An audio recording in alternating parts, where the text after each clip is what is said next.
Hello, everybody, far and wide, and welcome to this forum that looks back in time. Courtesy of Casa D18 Studios, we hope you enjoy what's being called Throwback Thursday.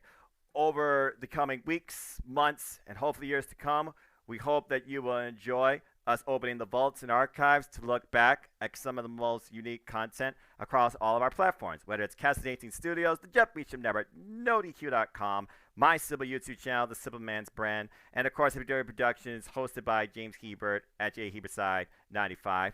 It basically is just going to offer you a ton of classic content. So with that being said, buckle up, have fun, take a seat, just enjoy life and enjoy wrestling, and enjoy what this Throwback Thursday has in store for you. And again, I hope that you stay tuned for many more that hopefully will come too.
Now, preview time.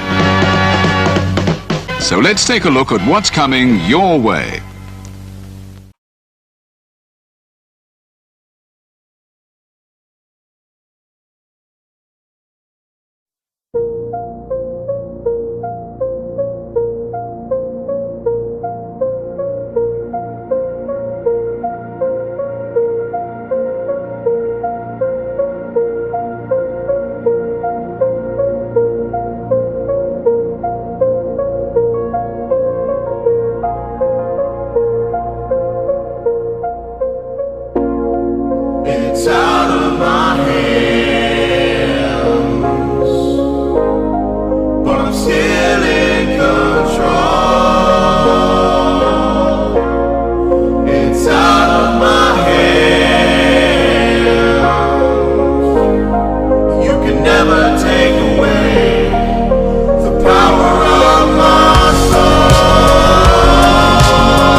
Scan the QR codes to see what's upcoming for FTW Productions and what's available on demand right now.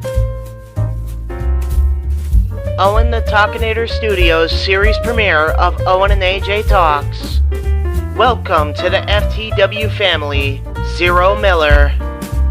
Shared experiences re-airing on the new FTW main hub. All Retro Wrestling Review Series videos on demand and upcoming. The Wrestling Rundown makes its return, available now on demand. Fantasy Booking Series video, If Goldberg Stayed in WWE in 2004. Pride CAW Supercard by Zero Entertainment. All of a Simple Man's Brand Simply Predicting panels. Simple Bracketology season premiere covering the G1 Climax 33. AEW Spark, WWE Aftershock, every show week by week. Indy Force Episode 26, available now on demand. Jeff Meacham Network, all watch-along events. AEW Double or Nothing Dynamite Go Home Show Watch Party, available now on demand. A Simple Take, WWE Simple Takes featuring Casa D18 Studios. Super Mario Bros. Z voice acting, Episode 3 coming soon. Breaking news, ATW View Impromptu. WYW Intro and Immortal Stream. Wrestling with Idiocy Episode 8, Fast Food and Restaurants discussion. Plugs have concluded. On to the video.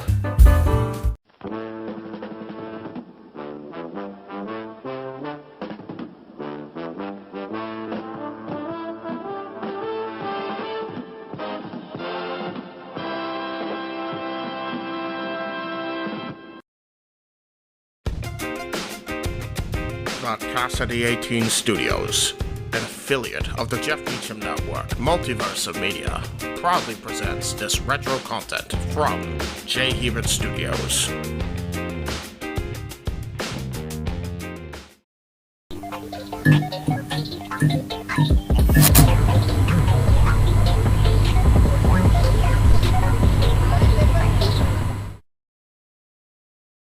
The following program contains strong language that is not suitable for young children.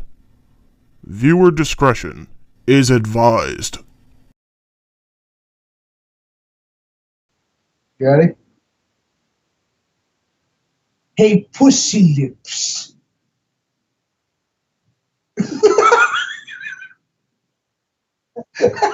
You now have that on audio file in case you ever need it. In 2019, Michael X won the Wrestling Rundown Championship, taking the world by storm. But then, the virus attacked. These men promptly escaped from mental insanity by talking about the nerdiest shit on the internet, filmed in the Massachusetts underground. Today, still wanted by the people of YouTube, they survive as nerds, weebs, and dorks of fortune. If you have an obsession, if no one else can talk, and if you can subscribe to them, maybe you can hire the Indy Force.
Keep it up, my nigga.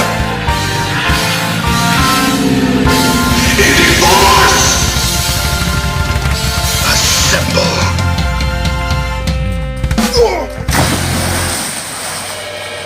Well, it says, I love it when a plan comes together. Ladies and gentlemen, boys and girls, children of all ages, welcome to the Indy Force Podcast for nerds, weebs. Fuck the reality. Let's just get into it. It's too hot outside for this for this formality bullshit. Oh, Yeah, sorry. Did we can't. start? Sorry, I was trying to sleep after a hell of a week. Yeah, if you guys can tell, we're a bit late with this. A on bit. top of it. We're Because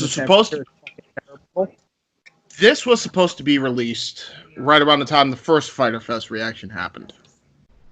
Then some shit went down. And let's Then just leave it shit at that. went down, personal life shit, work-related stuff, and now we are in the second week of July, I think, nearing the end of the second week. So we're recording this on the 18th. Probably gonna be released on Tuesday, which would be the 21st. So there you go. Hey, but if you've missed us, you didn't have anything better to do. Yeah. Damn. Hey, You're gonna miss me. We're back. You're gonna miss me a hell of a lot more, because, yeah, I'll have an announcement later. But besides that, wait, where the hell's Nikos? Nikos? Ladies and gentlemen, please I welcome Bill, your Indy Force King.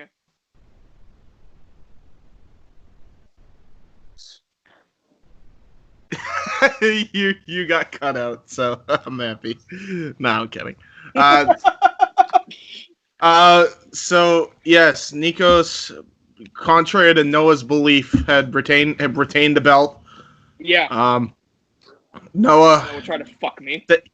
Noah, you had good graphs. I appreciate you trying to get me the belt, but I like being a fair person.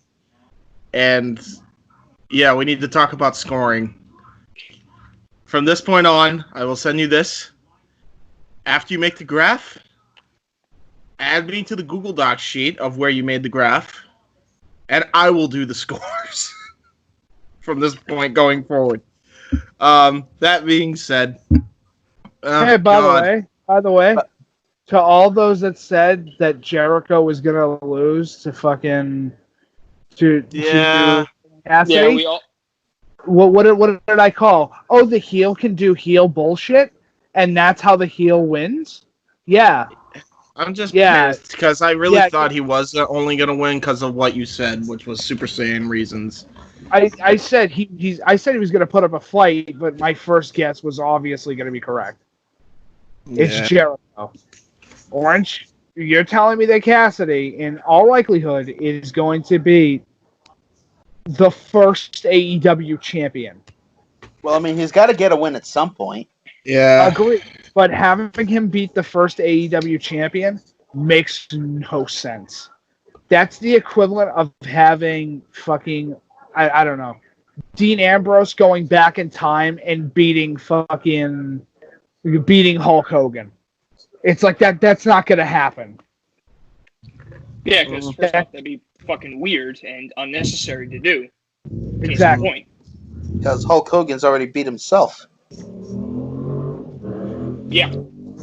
But anyway, many times, by the way. Let's get into this this podcast thing. I guess that's what we do.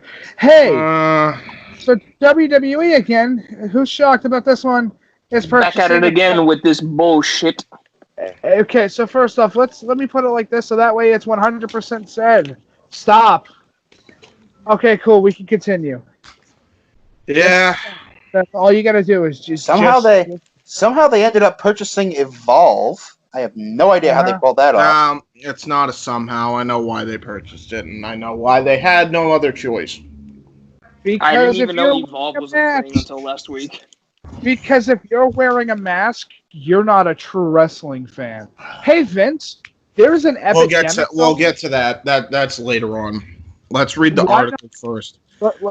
Can I just put this one thing out there before we get into the article that I think would be very, very detrimental to him and would really help out the media process on his front? Shoot. Just give out a free mask at the event. He's already done it. That's all you gotta do. Not that he wanted to, but he's already done it. I'll get into why. I'll get into why, because I'm beyond ridiculous. I'm beyond done trying to defend this fucking dude. We're not going to. Fuck. I mean, anyway, continue with this whole, them purchasing Evolve thing, and then we'll get into the other stories, WWE related. Honestly, it's an all-round go fuck you, WWE. Yeah. So this was brought to us by Aaron Rift back on the 2nd. Yep. Thank you, NoDQ.com. Shout out to them. Yep. Mike Johnson of ProWrestlingInsider.com is reporting that WWE has officially acquired ownership of the Gabe Sapolsky Sal Hamaui, I'm totally butchering that last name, but fuck it, promotion Evolve. There were rumors about a possible sale, but the deal was only recently finalized. Johnson noted that WWE will have the complete rights to use the Evolve brand name and produce Evolve events going forward, whether as live events or WWE Network programming. They will have access to the tape library, which includes matches from stars such as Mia Yim, A.R. Fox, Bobby Fish, Eddie Kingston, The Young Bucks, Sabu, Daniel Bryan, Austin Aries, Zack Sabre Jr., Ethan Page, Trent Beretta, Cedric Alexander, and others. Despite having a working relationship with WWE, the promotion was struggling financially, and the COVID-19 pandemic only made matters worse. So you see a pattern in this. Yep. Yeah. First Shikara. Well, that was a combination of things, but they're gone now. Now Evolve. It all boils down to Vince is profiting off COVID-19 because he's a cunt. No shock to that one, boys and girls. Hey, Vince, real quick thing from us to you. Just because people are down on their luck, which is the big important thing to say, because people are down on their luck right now, well, does not mean you get to flex your wallet like a scumbag. Before we just freak out a bit here, I think this is what's going to happen, because from the sound of it, I don't think Evolve's going to be bye-bye completely. And I only say that because Triple H was heavily invested in buying Evolve only because of the talent. A lot of the talent came from there anyway, but it would make a lot more sense to have a show name for NXT, and I think this is the big problem. Evolve sounds more like a show name than NXT does. So if I'm Triple H and I'm hearing that Vince purchased Evolve, I'm making that the name of my NXT show. That's what I'm doing, because that has a nice ring to it. NXT Evolve, you know. It does when you mention it. It's not. It doesn't feel forced like WWE NXT. We all know NXT is its own brand anyway, for fuck's sake. I mean, for God's sake, look at the way they book. That tells you all you need to know about how night and day WWE main roster and NXT / Evolve booking really is. That's very true, but at the same time, you gotta understand, when they get to the main roster, they're fucked anyway. Yeah, I know. Mm-hmm. Trust me, I know. Why, dude? There's a reason why Adam Cole doesn't want to, even though he's pretty much done everything he possibly could have done in NXT. Him and the UE both, you know. There's a reason they don't want to go, and they're already trying to make a fucking.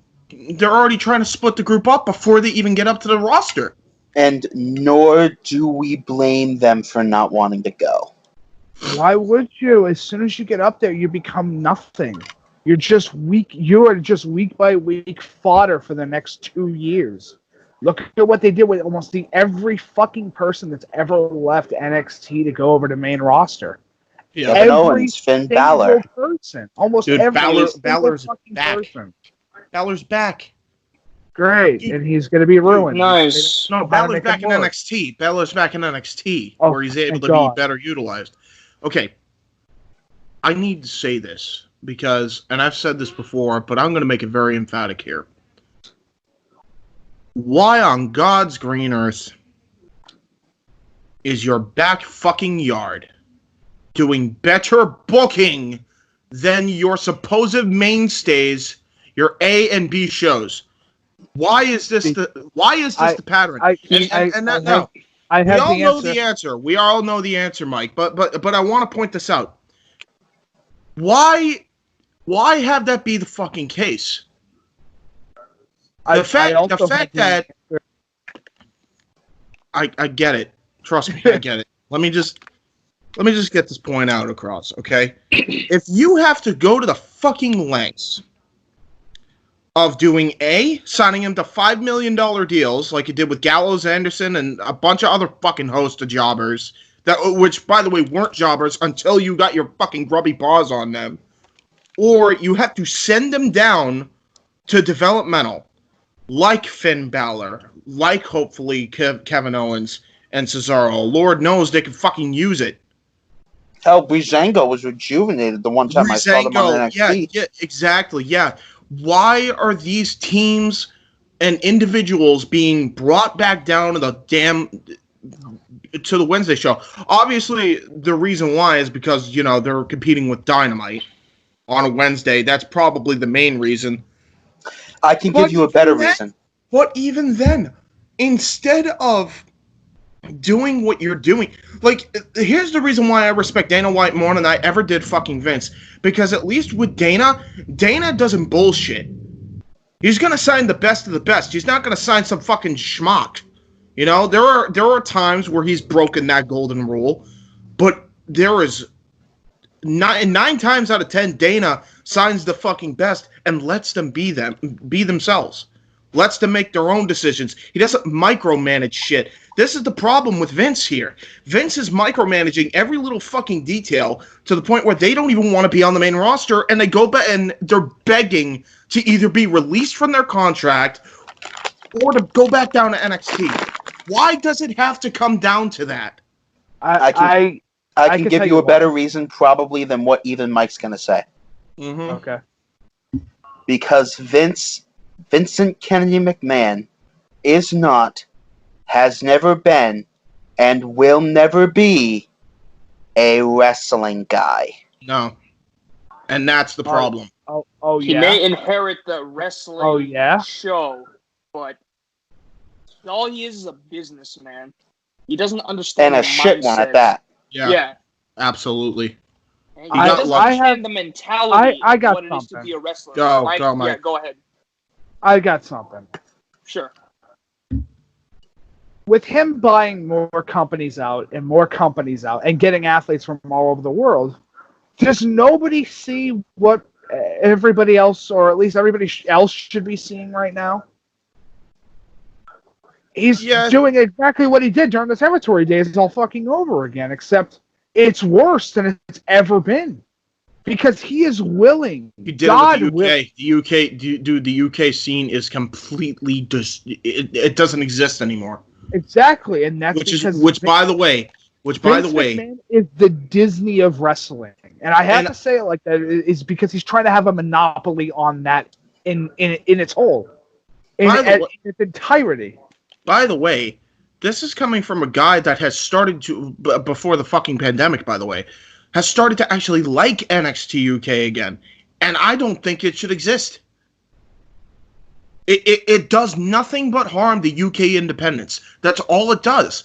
And instead of letting guys get naturally over in these territories in the UK or in Australia or in Japan or in Mexico, instead they're trying to build NXT bases to essentially ream out all competition and have all the talent to themselves, and then you're going to end up with the same fucking problem that you ended up back with in 05, 06, 07, which is everybody feels manufactured, no one feels real. Hell, the only reason why there is even fans left is because there's at least some semblance of people being real. No. That's the only reason. They're only real because they still have their favorite wrestlers that have been there since the Ruthless Aggression era. Nothing's been changing. Right. Well, that's part of the fucking problem, isn't it? Because they see, I'll tell you right now, some casual fans aren't as dumb as you think, because they see that they were one way, especially if they saw the fucking packages, which they aired on NXT, and then they tried to change them into something completely different. This is what they did, because that's all they know. That's all they started doing, because ever since Brock Lesnar left in 04 and left him high and dry to go to fucking Minnesota to try out for the NFL, everybody's just like, well, you know what? We're not going to make stars anymore. We're just gonna create them from scratch, just like we did in '95. Yeah, how well did that work? Oh yeah, maybe 1.5 million. Want to know what here's that number. Raw's lowest rating. You want to know when that happened? Not in 95. 2020. 2020. This fucking year. Because all you're doing is chasing your fucking audience away. And by the way, all you're doing is making it worse for people that actually give a shit about making characters, give a shit about good storytelling, and give a shit about this fucking industry. You're costing them viewers too by proxy because you've monopolized the business so damn much. No one could give a fuck in this country. So they probably just associate wrestling with WWE. They think it sucks and they move on to something else. You fucking idiot.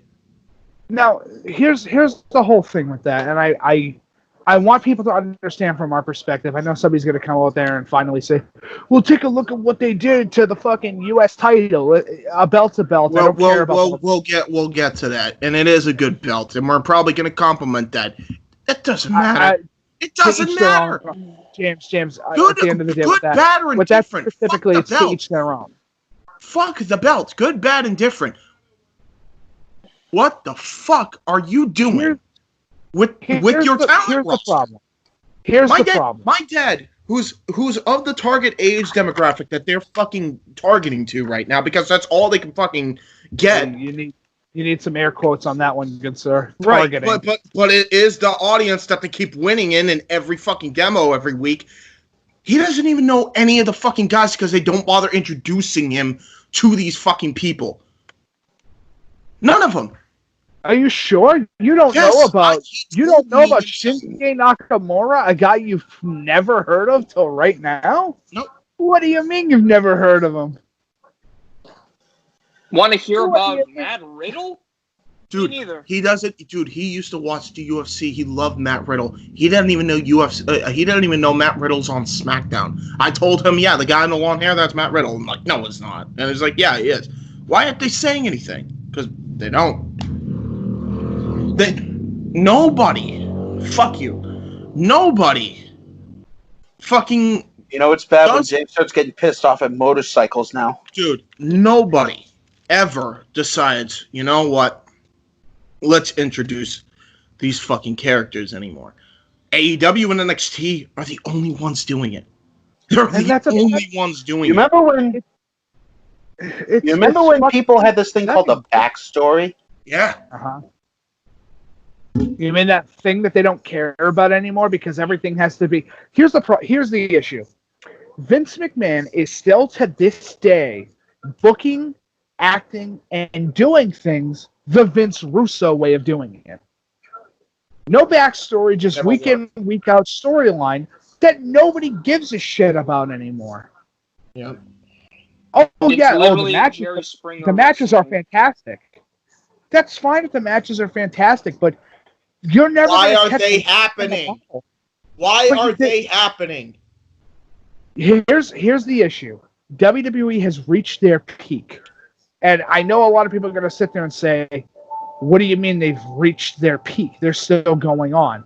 Hear me out and understand from my perspective of why I say that. Their peak when it came to storyline is Hunter versus Undertaker. That's the peak. That's as high as they were ever going to get when it came to doing a story. Because you had... Specifically, Hunter versus Undertaker the third time. Yes, in the Hell in a Cell. Why? It's because it's something a little bit different. It wasn't the same match. It had 30 years of build. No thanks to two different sides of a story. Not just that, by the way. No thanks to CM Punk, by the way. That saved that company its lifeline for like another 5 years. Let's not forget about that. The only reason why they even had that viewership was because of Punk's pipe bomb in the first place. Because everyone shared the same frustrations that he fucking had. And still has, to this day. But we're talking about peak. That is an extension. I'm talking about peak as you will never get a storyline that has this much character in it ever again. And then they tried to milk it years later with the Saudi Arabia. Yeah. Did not need to happen. And it didn't need to happen. Taker should have been retired by the time he faced He honestly well, been done right after he had his match with Hunter. That's my opinion. He had his match with Styles, and I actually watched it. So we shit on it because it was a fucking movie match, and that's essentially what it was, and it still was. And I still stand by that. Yeah. But after watching Last Ride, I definitely have a lot better of an appreciation for that match because that was probably the best at that point you were ever going to have Undertaker go out, especially on top. Rode off into the sunset, and that was it. He finally retired. Rode off into the darkness, specifically, which I really liked.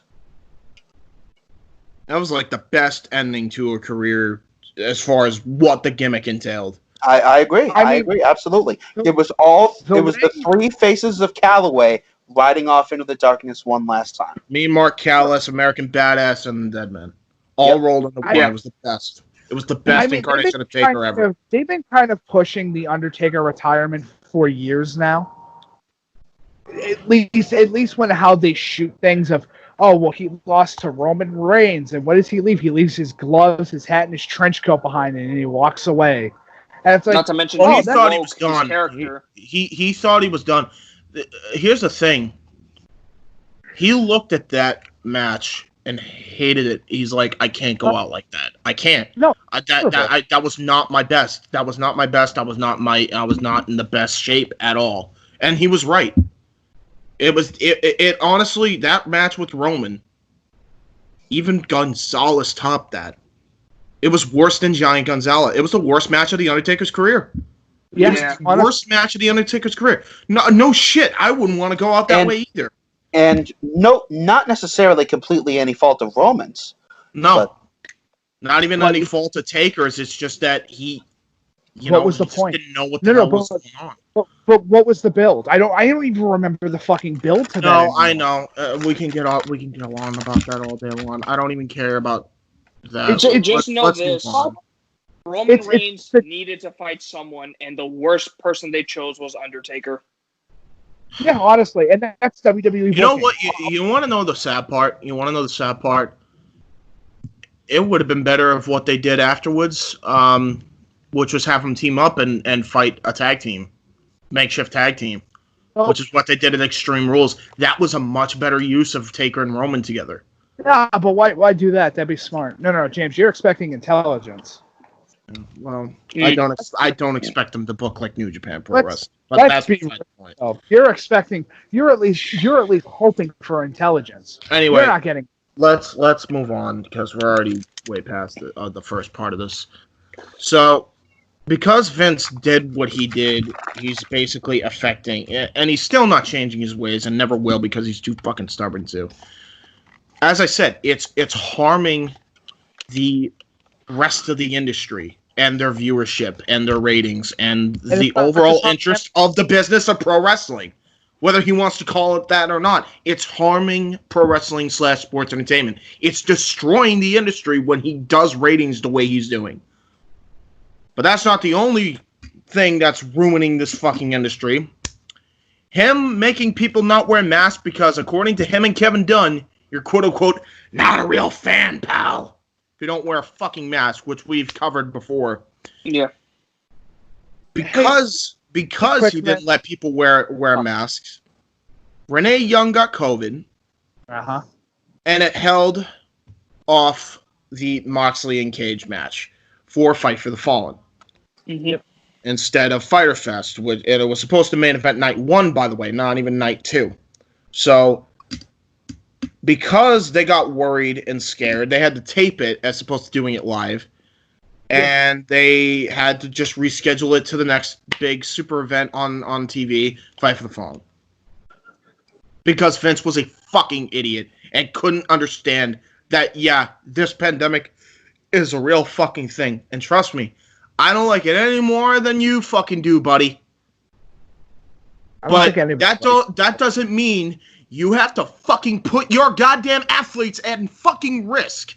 Not to mention everybody at fucking risk in the industry because you think if fans wear, quote unquote fans, family, friends, wrestlers, PC personnel, I don't give a fuck. If they wear masks, they're not legit fans. So, really quick, that ideology is retarded. Let's say that first. It is. That's fucking retarded, and that's dumb. And by the way, old fuck you, cancel think that. culture. I don't apologize. That's true. It is retarded. That's retarded logic. Yep. Fuck. That is. I'm the autistic one. That is stupidity in its finest. I'll be 100%.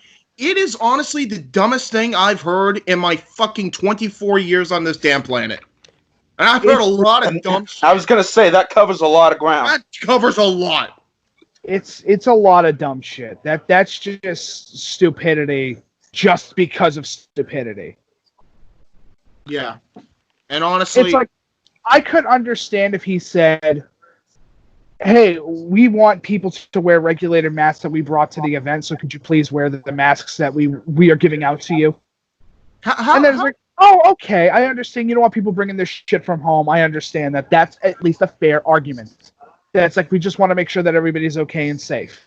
That is a fair fucking argument. It but is when you are absolutely looking, a fair when you are argument. looking at, and I'm going to put this in perspective, when you are looking at the 8, 9, 10-year-old kid that's in the audience. Yeah, exactly. That should be and you're enough. telling that kid you're telling a little kid now you're not a real wrestling fan unless you're not wearing a mask. Yeah. You're telling I'm sure they didn't tell, in fairness, stupid. I'm sure Don and Vince didn't tell, the 10-year-old kid, oh, you can't wear a mask because you're not a real fan. Although it wouldn't surprise me at this point. But when you say I highly doubt but it. when you say in a general statement of you're not a real wrestling fan if you are wearing a mask, it doesn't matter who you're specifically directing it to. That inadvertently is a part of everybody. You're specifically targeting everybody, which includes the 9, 10, the fucking 8 to 10-year-old kid or the toddler that's in the crowd. Yep. You're an idiot. You're a fucking moronic piece of shit. I don't know why you exist. What's the point? What is the He point doesn't of being care about lives. He cares more about money, profits. and that's the only which by the way, I feel bad. I feel bad for Undertaker, and in this one regard, because he has been so fucking brainwashed by this guy. I almost bought into it with the way he was talking about Vince McMahon. You would think he was the nicest person in the world. Yeah, until one of the interviews asked him, so, Vince McMahon, what do you think of Undertaker? Like, outside his character. This was his response. It wasn't even 2 weeks after the fucking documentary came out, where Vince McMahon actually painted Vince in a positive light for a change, that he does this bullshit. And people to go and for people to be like, oh, this hasn't been confirmed by them themselves, right? It's just a bunch of he says, she said. Yeah, maybe to you that's true, but here's the fucking correlation, and here's all the proof you need. The first week when people were reporting on it, no one wore masks. The second week, somebody got COVID and infected a bunch of people, up to 30 in WWE. Nobody was wearing masks. The third week, everybody in the goddamn PC crowd wore a fucking mask. That's all the proof you need. That's all the proof you need. So for people to tell me, oh, this is a bunch of he said, she said mumbo jumbo. Oh, yeah? No, I got one for you. It's common sense. Use it. I have a hypothetical that would be incredible if it was true. Here's my hypothetical statement. Go. What if it was his nieces, his nieces, his nephews, or even his grandchildren? His grandchildren. Vince doesn't like what we're saying. He's calling Casey's phone now. Motherfucker. So you can't sue me. Well, it's freedom of speech, dumbass. But let me put it like this, because this is a real statement.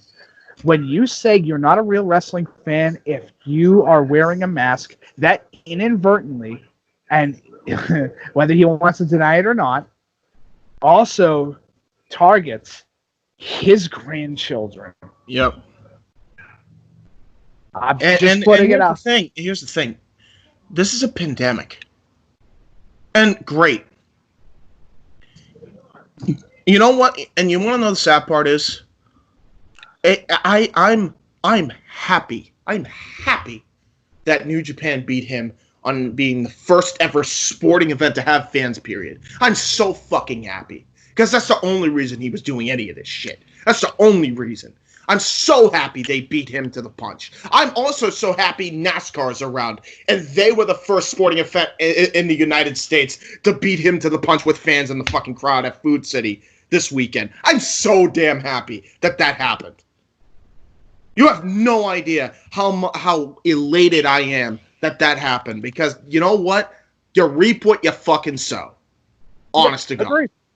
You reap what you damn sow. And this is honestly the biggest problem with Vince and Kenny McMahon running a company. And Speaking of, I just got off the phone with him. I told him to suck my dick. Good. It'd be the first time he ever gave somebody else a gum job. No. Shawn Michaels, ask him. Anyway. Oh yeah, I forgot he had that whole thing with him and Shawn. I forgot about that whole. If you believe those, yeah. Anyway, we'll leave it off of this. If you're supporting Vince at this point, and you're even going to give them the attention of weekly shit, why? What's the fucking point? Why? So that way you could say, well, you're wrong because I've been watching it week in, week out since 1993, and I think it's fantastic. What are you proving? So what? What are you proving? Yeah, that's not even the main problem. Like you want to like garbage, go ahead. Like to each their own. But like it really comes down to the fact that.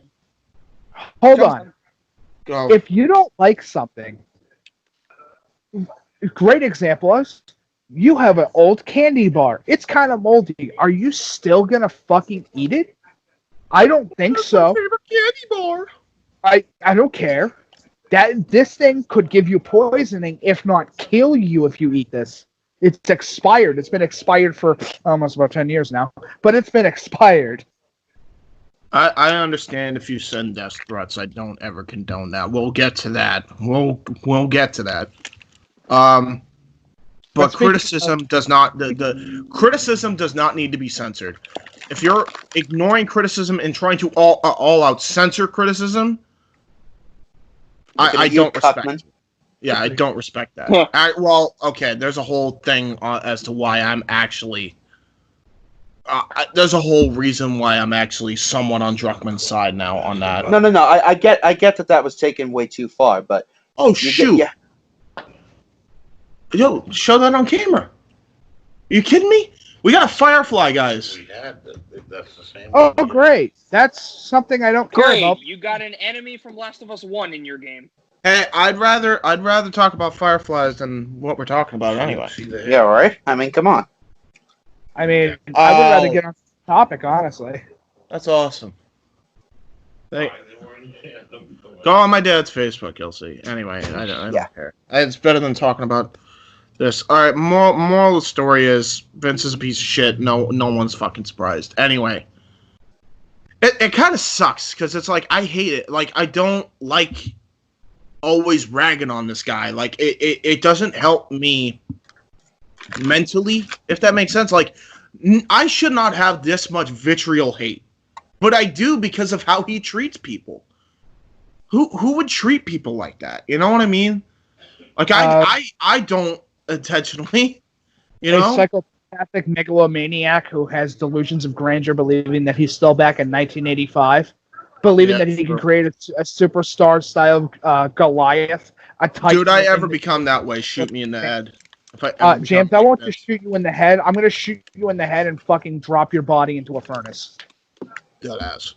I will go the extra mile so that way nobody will catch me dead before I ever get to the level of Vince. Dead ass. He is a megalo. He literally is a psychopath. Whether if somebody's going to sit there and say, well, he's the nicest guy behind camera. You should see him behind camera. I don't want to meet Vince McMahon behind camera. I never want to ever meet Vince McMahon. And if I do, and if I ever did, I would tell him everything I have said on here to his fucking face. I promise you that. I promise you that. The moral is, if he claims that we are not fans or they are not actual fans just for wearing masks, then clearly just go up to him and say, then you're not human. Yeah. You don't care about human Well, life. we already knew that right away anyway. On a brighter note, my sister just won $100. There you go. Oh, cool. Hey. Tell her to give me that money. No, fuck you. On another brighter note, now it's just subjective thing about Mike an says, "Give me anime. the I'd fucking rather money." talk about the. It's my fucking money. There you go. You don't need Is money. it your money? Hey, wait. Get me on speaker. This is communism. Is it your is money it her money? Does she need it now? Call JG first. 877 cash now. Damn it, James! Oh yeah, James. Oh yeah, James. He just wanted the JG Wentworth. Oh yeah, James. Do Well, you this need cash now? You need cash now? If you get long-term payments, but you need cash now. Hey, you know what? You know what? There's money thrown into it. Do you know what? I'll wait till This is what my life has devolved to after I'll a wait week till the of hell. stops talking. Okay. But Anyway, I'll wait. Anyway, good. here's what I gotta say. Are you ready? Yep. You know what? Get one? For fuck's sake. No. He needs to speak. I'm not doing it. That's it. I'll wait. Mom got one too. Okay. No, it's okay, Jim. She's not even on the podcast, but her This is going, talk right? is fantastic.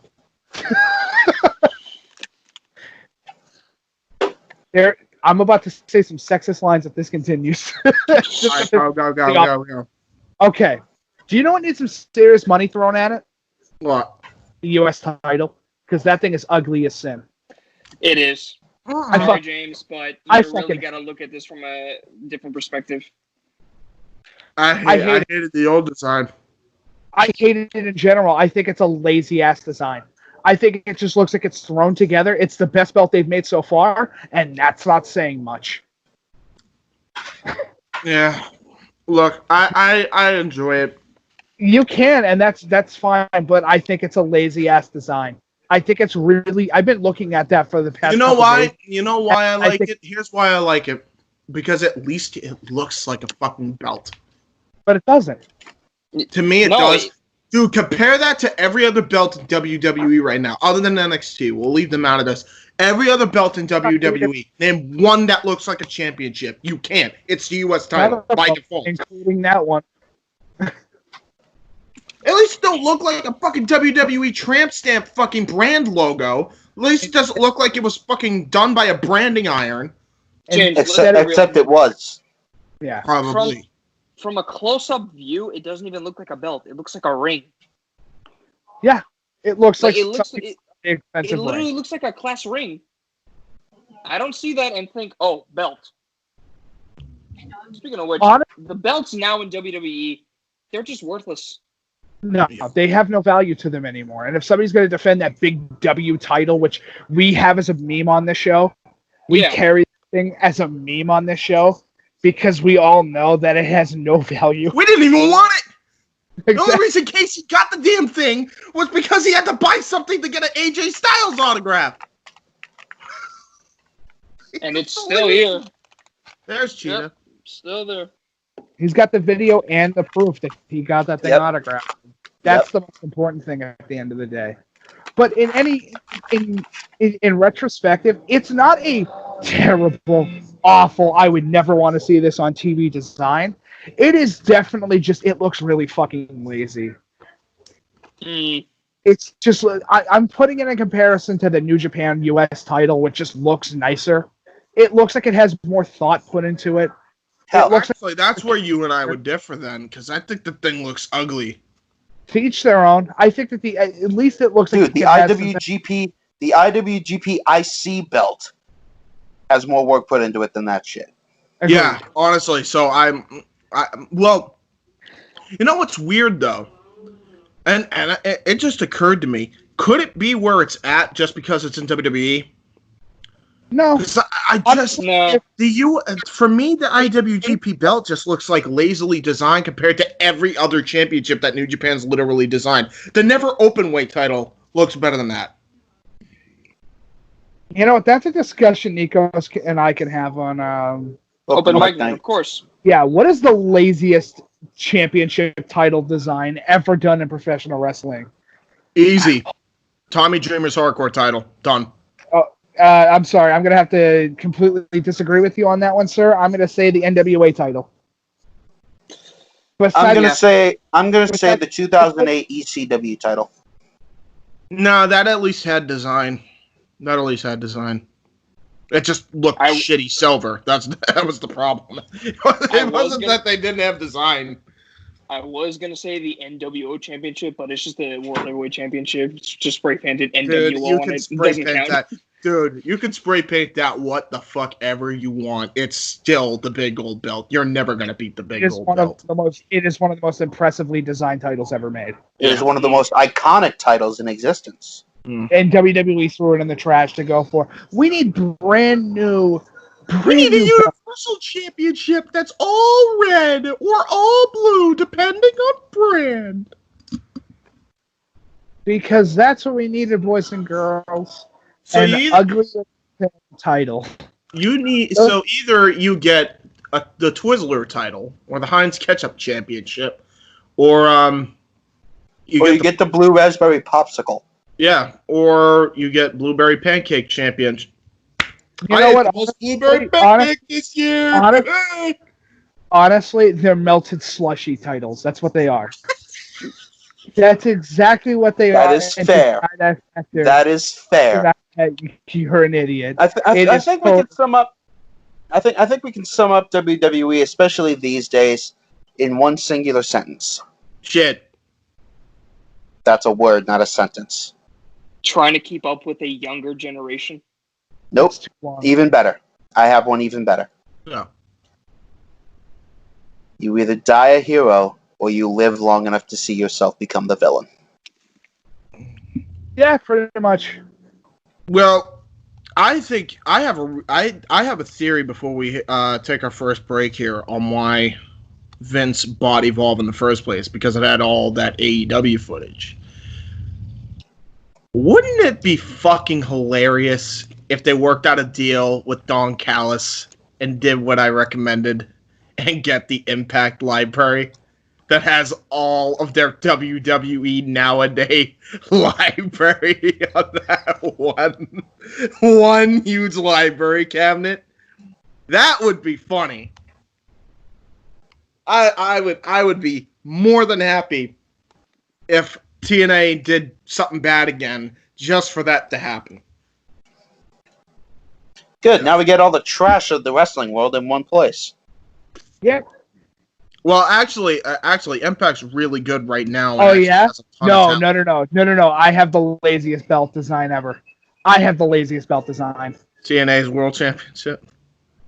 Fucking pretty much, because it's the global. It's the big gold belt. It's the big gold belt with the TNA logo. It's the Global Force Wrestling Championship title. I must correct you on one thing, Mike.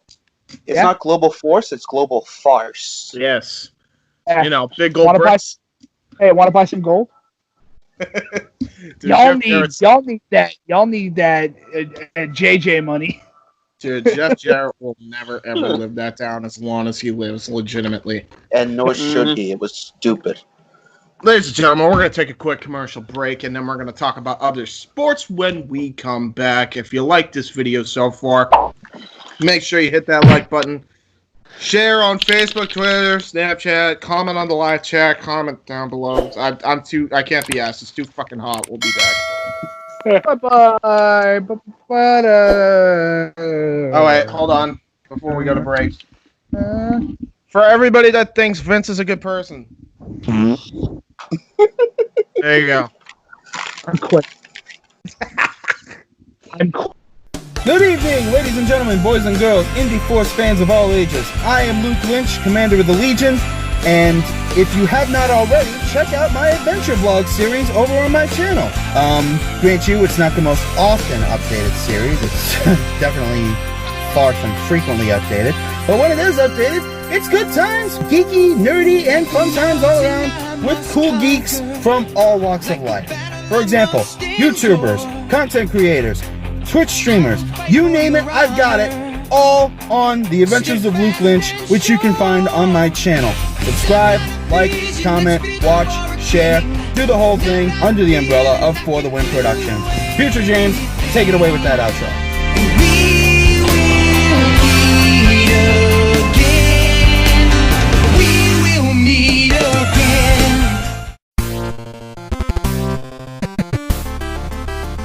What's up, bitches? Are you tired of being bored during quarantine? Well, to pass the time, check out hundreds of free classic games on PlayEmulator.com. This site offers so many classic titles from the Nintendo Entertainment System, all the way to the Game Boy Color. They also have a huge PSX library, along with an even bigger Sega library. The collection is massive and has hundreds of games, including, but not limited to, Sonic the Hedgehog, Super Mario World, Donkey Kong Country, the original Streets of Rage, Pac-Man and Mrs. Pac-Man, WWF No Mercy, Mike Tyson's Punch-Out, Virtual Pro Wrestling, Super Mario 64, F-Zero and F-Zero X, the original Tetris, Contra, WCW NWO Revenge, Doom 64, all Street Fighter 2 titles, Pokemon X and Y, Mario and Luigi Superstar Saga, the Ultimate Mortal Kombat Trilogy, and much, much more. They also have a small section for MSX including the original Metal Gear. There are also fan-made emulators you can play, including Shadow in Sonic, Mario vs. Sonic.exe, Simpsons Streets of Rage, and a Street Fighter 2 version of Street Fighter 5. Go on PlayEmulator.com and enjoy the fun, fellow gamers, because this shit's super fun, yo. Indy Force approved. And we're back, ladies and gentlemen, on the Indy Force. We're going to talk MMA. So, we got a couple things, because, again, it's been a little bit, and I do want to cover a little bit of what happened on Fight Island. So, we're probably going to merge that in with this. What a fucking disappointment that was, by the way.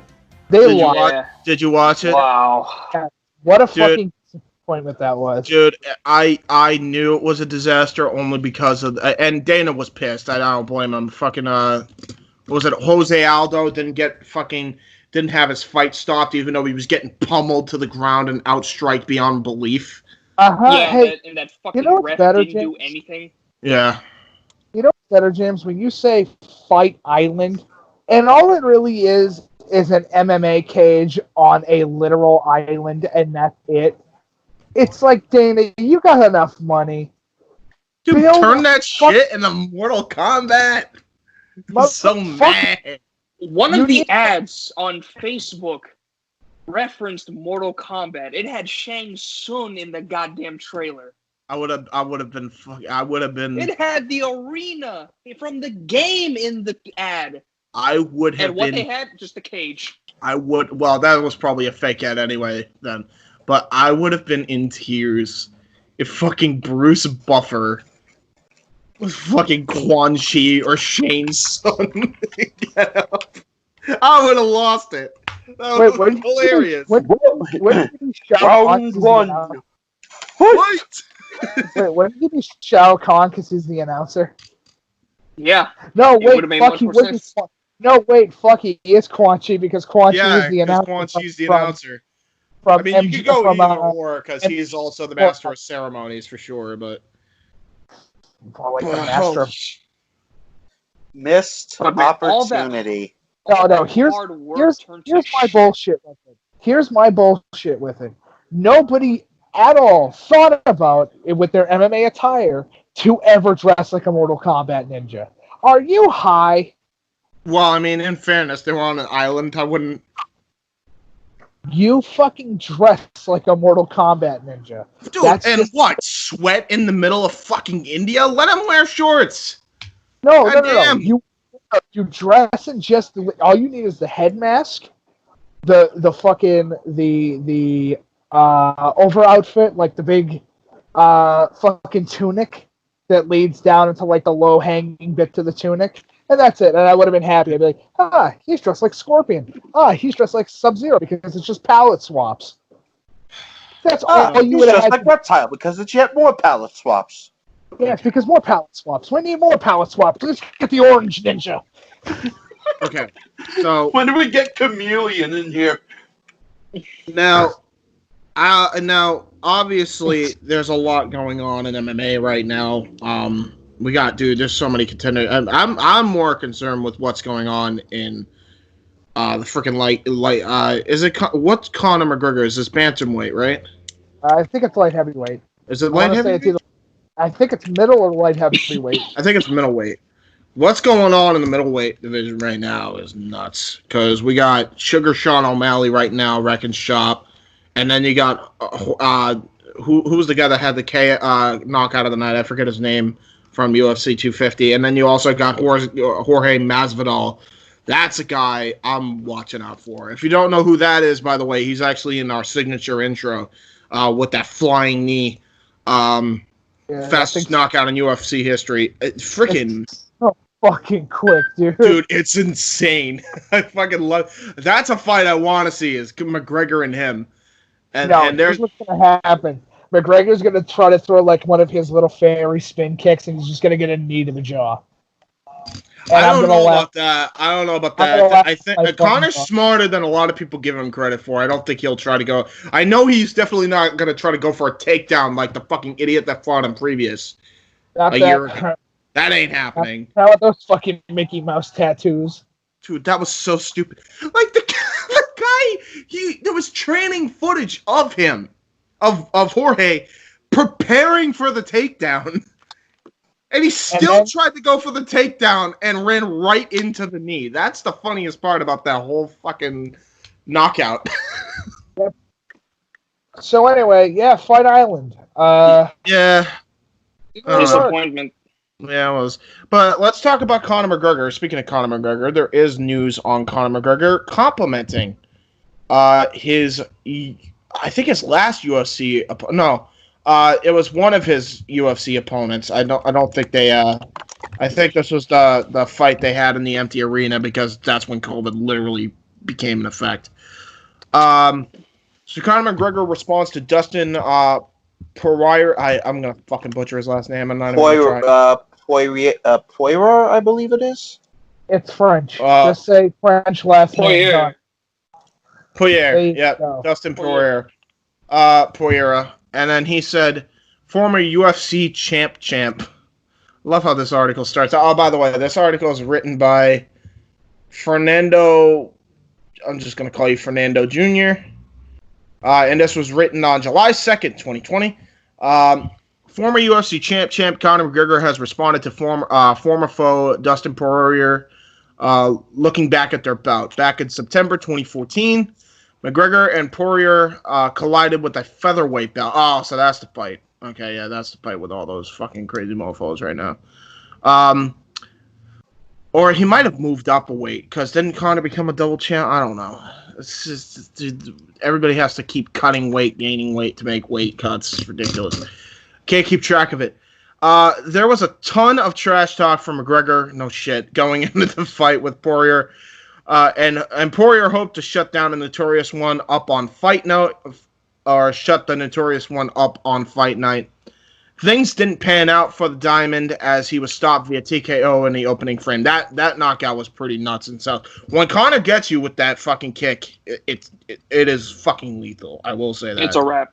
It's a wrap. It's fucking not like he's got to get more skill, but like he's got retard strength with that power, dude. Honest to God, with that kick. Why is that always your go-to, by the way? But because, it's not that he's really strong. No, he's just retarded. Yeah. Well, I mean, have you been following his Twitter lately? Yeah. No, because I have better things to do than go on fucking Twitter to go look at MMA fights. Conor just acts like a dumb idiot, but he's actually... You know how much... I know somebody's going to sit there and say, Mike, what the fuck are you talking about? But shut up. Listen, there's enough porn on Twitter for me not to look at dudes on Twitter, okay? Listen, There's enough thoughts on Twitter that I don't have to look at a guy on Twitter. I want to point this out. Connor knows what he's doing. He will say the dumbest shit, and he knows it will catch like wildfire. The fucking guy, one of the guys that says when I forget the guy's name, but he's like one of the best knockout artists in the world, and he's like, when I knock people out, they don't fucking move. And then Connor just answers, "Who the fuck is that guy?" That's it. I don't That's know. a wrap. I've never been a McGregor fan. I've never been a fan of McGregor, and I think it's for one simplistic thing to it, which is he always has that personality of he's so fucking full of himself that it's like, God, you ever met somebody that you just look at and go, you have a very comfortable face. Probably, but I'm just saying that when he does shit like that, he has that moment of, you have a very punchable face. I'll tell you this much. I'd rather deal with Connor than fucking Khabib, just because of. Okay, I heard two things there, and one of them was Khabib, and I went, his name is Khabib. His ultimate rival, Khabib Nurmagomedov. Yeah. Wait, his name is Khabib? Yeah. Well, if you pronounce it a little bit more akin to his home language, yeah, Khabib. Yeah, it's not Khabib. Yeah, fucking. Dude, apparently chicken is like the F word over there. So there you go. That's how that whole fucking thing started. It's so dumb. It's so fucking stupid. Anyway, so McGregor. So I can't tell you what I'm eating for dinner? Apparently not. It's a bad thing. Fucking dumb. What do you? Well, no, being called a chicken, I think. I know. I'm just being a dick. Now, oh my God! You must never be able to watch Back to the Future. Yeah, everyone's made that joke. Everyone's compared Khabib to fucking Marty McFly. Marty McFly, yeah. He's the Russian Marty McFly. Except he'd kick any one of our asses and I wouldn't want to fuck with him. Yeah, right. He's the opposite Marty McFly. Instead of hooking his mom back with his dad, he has sex with his mom in high school. And becomes his own dad. Yeah. And the only reason why is because someone told him a chicken, and he's like, "I'm no chicken," and fucked his mom. That's how that happened. I mean, what? I'm no chicken. I'm a rooster. So James, I got one question. Go. What the fuck is the final Mamba edition of 2K of NBA 2K? What is this? I don't know. We'll get there. Anyway. So, Mobamba. Actually, yeah, it's actually kind of very heartwarming. I'll get to that. Now, McGregor went on to capture the UFC featherweight and lightweight titles when Poirier eventually became UFC interim lightweight champion. So Connor offers kind response to he was kind to Dustin over comments. He said on ESPN, I'm not going to bother reading everything else. It definitely started happening after the Conor McGregor loss. Poirier told ESPN. All right. So this is Poirier with ESPN, I guess. And he said it was the start of it. It's been a long process being a father, losing again, winning and losing again, winning another one. It's just a long evolution of stop caring so much. You just stop caring about the noise and stuff that doesn't matter. McGregor caught wind of Poirier's comments and took to his Twitter to offer the following response. Literally just says, respect. I told you, it's a character. That alone proved that. McGregor claims to be retired. I'm not even gonna read that because there's no way he's retiring without fucking fighting Jorge Masvidal. That's not happening. No fucking way. I know Conor McGregor all too well as a businessman. There's no way he's passing that fight up. Is he supposed to be fighting Anderson Silva? Well, I'll tell you right now.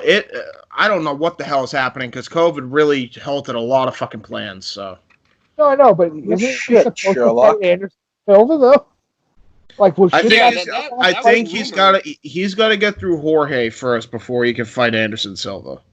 Yeah, because he's got to get through that because he's got to beat Jorge if that even is a possibility. Because if he loses to Jorge, that's a wrap for Conor.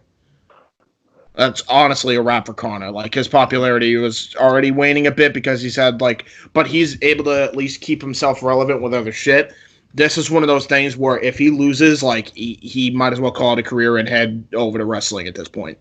Because there is no way he's gonna have that match with him. I have to say something about all these wrestling fans that go, let's just put an MMA fighter in there. Please stop doing that. If they're good enough, I don't give a fuck if they came from. No, look at Matt Riddle, for fuck's sake. Matt Riddle's that's great. Fine. That's look at Cold Steel Chuck O'Neal. Yeah, but same. Please stop fucking going. Well, what he's done in the UFC, absolutely put him in wrestling. Please stop doing that. Well, I mean, if he does go into wrestling, I'd rather him AEW because No. Stop. The thing is, MMA fighters know more skill and techniques than any other wrestler. No, I get that, but that's why I'm saying he would be a better fit for AEW for a lot of different reasons. If he were, I'm not saying he's going to, but there's no way he's going to be able to continue in MMA if he loses to Jorge. No way. Oh, and that's fine. And maybe he should just retire instead of going. You know what he should go into? Let's put him in wrestling. Please stop doing that. He's already given hints he's going to. I just, if he does, I don't want him to be in WWE because, as we said, they'll cut the balls off before he even gets there. They won't even give him a fucking chance to be Conor McGregor. He'll be a watered-down Conor McGregor if that happens. Which is why I say, go to AEW. If he's seriously considering it, look at what the fuck Vince is doing, and don't go there. No, he's gonna, dude. If he's going anywhere, he's gonna go to the place that has the most money, which is AEW. Conor McGregor right now is worth more than Vince is right now. Collectively, Vince is worth more than him. But right now, that's a bad omen to go there. He thinks he'll get something good out of that. No way. They will not let him be Conor McGregor. You think that freaking WWE is going to let Conor McGregor be Conor McGregor like Dana White lets Conor McGregor be Conor McGregor? No fucking chance. No. No chance. No, even though Dan kind of sometimes has those moments where he goes, Conor, just shut the fuck up. Conor, please. Conor, please shut the fuck up. God, stop. Just get off Twitter, please. Oh my God, please stop. I find him. Somebody delete that man's Twitter. I can't deal with this. Can't stop. Please. Okay. So there we go. It's all the Conor news. It's all the MMA news. It's all the Jorge news. All the news. UFC Fight Island. There we go. We wrapped it up. Here we go. It's something. Yeah. Let's talk about NFL. We're actually going to cover football because, oh my God, I don't know why this is an argument. For the love of God, it's so. I feel like it's an argument on radio shows now because. Are you jumping ahead on topics, good sir? Am I? Yeah. No, that's it. No. No. He's right. Also, fuck this topic. I'm gonna use that now. Oh. Because God, do I not care about Cam Newton. And God, do I not care about the NFL. I haven't cared about the NFL in about 5 years. Well, that's the thing. I didn't care either. It was just like, let him play and then fucking talk. Who cares? That's what I say. Like, they're saying... the NFL is going to do whatever the NFL wants to do. Who gives a shit? I'm sorry. I don't want to hear the complaints. When you have so much money, you literally don't know what to do with all of it. Right. Well, that's not the complaint. Apparently, the complaint is Cam Newton is going to be the starter. They don't like that he's going to be the starter, so everybody's had a fucking debate on whether he should be backup or starter. And it's like... They don't have anybody else. Who else do they have? They lost Tom. You know? Like, let him play. Let's see what the... Everybody's like, well, Cam Newton, he's not going to do good with the Patriots. And I'm like, how about we fucking wait and see what the fuck happens? How about you, the person that's bitching and complaining about it, realize that you're not an NFL player and have no right to dictate what anybody's career is. Yes. That being said, at the end of all of this, who gives a shit? It doesn't affect anybody, and these people make so much fucking money that they have no idea what to do with all of it. Yeah, I do agree with fuck this topic. I'm going to replace it with a different one. It still relates to it, but there is a big issue that I have with, because there's nothing else to talk about. They'll talk about the same thing for weeks and weeks. I mean weeks on end. Fucking, I don't know if it was Sports Hub or WEEI was talking about this literally for weeks. My entire break in school, Cam Newton. It was not about anything else. Every time we turned the sports station, it was about this shit. Going to be this year. How do you think their defense is going to be this year? Oh, that's not what we're going to talk about? We're going to bitch about one singular fucking human being on a team of 32 other people? Dude, it's been going on. That's why I put it as a topic. Because it's not because I give a fuck about Cam Newton. I'm just like, I'm with you. Like, let him play. Let's see what the fuck happens. Who cares? It's not going to affect my life either way. It's the fact that they've been talking about it for weeks now. Actually, over a month. Affect anybody's life. I understand. I get I completely understand. Again, if you're a sports fan, you're a sports fan. James, you have your stuff about WWE and wrestling and all that other shit. Dude, you're a WWE fan. It's and you're one guy. Fan. But you're not gonna bitch and complain about a singular fucking individual on a goddamn team that was one of the greatest fucking teams of all time that have won 6 fucking Super Bowls because of a singular goddamn fucking quarterback. Yeah, exactly. Bitch and complain about anything. Bitch and complain about the fact that there are teams that are still in this league that are doing illegal shit still to this day. Yeah, how about the fact that there's actual corruption in the league, or how about the fact how about we talk about our team's defense and how it's been shit for years instead of one guy, fucking quarterback. Nikos, right now, here's a good question for you. Who is the most corrupt team in the NFL's history? The team that has cheated and has lied the most, but is still a team and makes fucking stupid amounts of money. Cincinnati Bengals. The Broncos. Oh, we got the Bengals. What did you say, Nikos? The Broncos. The Broncos, Casey. Who was the most corrupt team in the NFL, and why is it the Dallas Cowboys? The correct answer is all 3 of those options. All Good 4. job, gentlemen. All 3. No, that's 3. I said the Broncos. Nico said the Broncos. Dude, it is. Everybody thinks. That's the thing. No one wants to talk about it, and that's the reason I feel like a lot of these people are even complaining about guys like Cam Newton or any other fucking state that's complaining about their quarterback. It's because they don't want to go to the root fucking issue, which is the entire league is corrupted. It is boxing. Fucking admit it to yourselves. It is boxing. Do we really need to go back to fucking 2 Super Bowls ago, or the playoffs of one of the games to decide who was going to go into the Super Bowl and how the Saints got fucked? Do we need to go back to 2001 with Bottlegate? Open your fucking eyes. It is boxing. It's boxing 101. The signs are all there. The signs are all fucking there. They fucking... Dude, they're in political beds, for fuck's sake. Those must be very comfy beds. Yeah, no shit. Well, it's such bullshit that it almost gave me a fucking Charlie horse. Or either that... Like, legit. Dude, either that... or the bed's so uncomfortable because there's so much Super PAC money in it. But I digress. It's like, it is over. The NFL's heyday is fucking over. It is so politically corrupt now that it's turned into boxing, and no one else wants to admit that. It's been that way for a year, like since the start of the league. Yeah. Like, it even took me a little bit to realize. It took the Saints game for me to realize how corrupt the NFL really is. I mean, fuck. And it's like, so many teams are corrupt.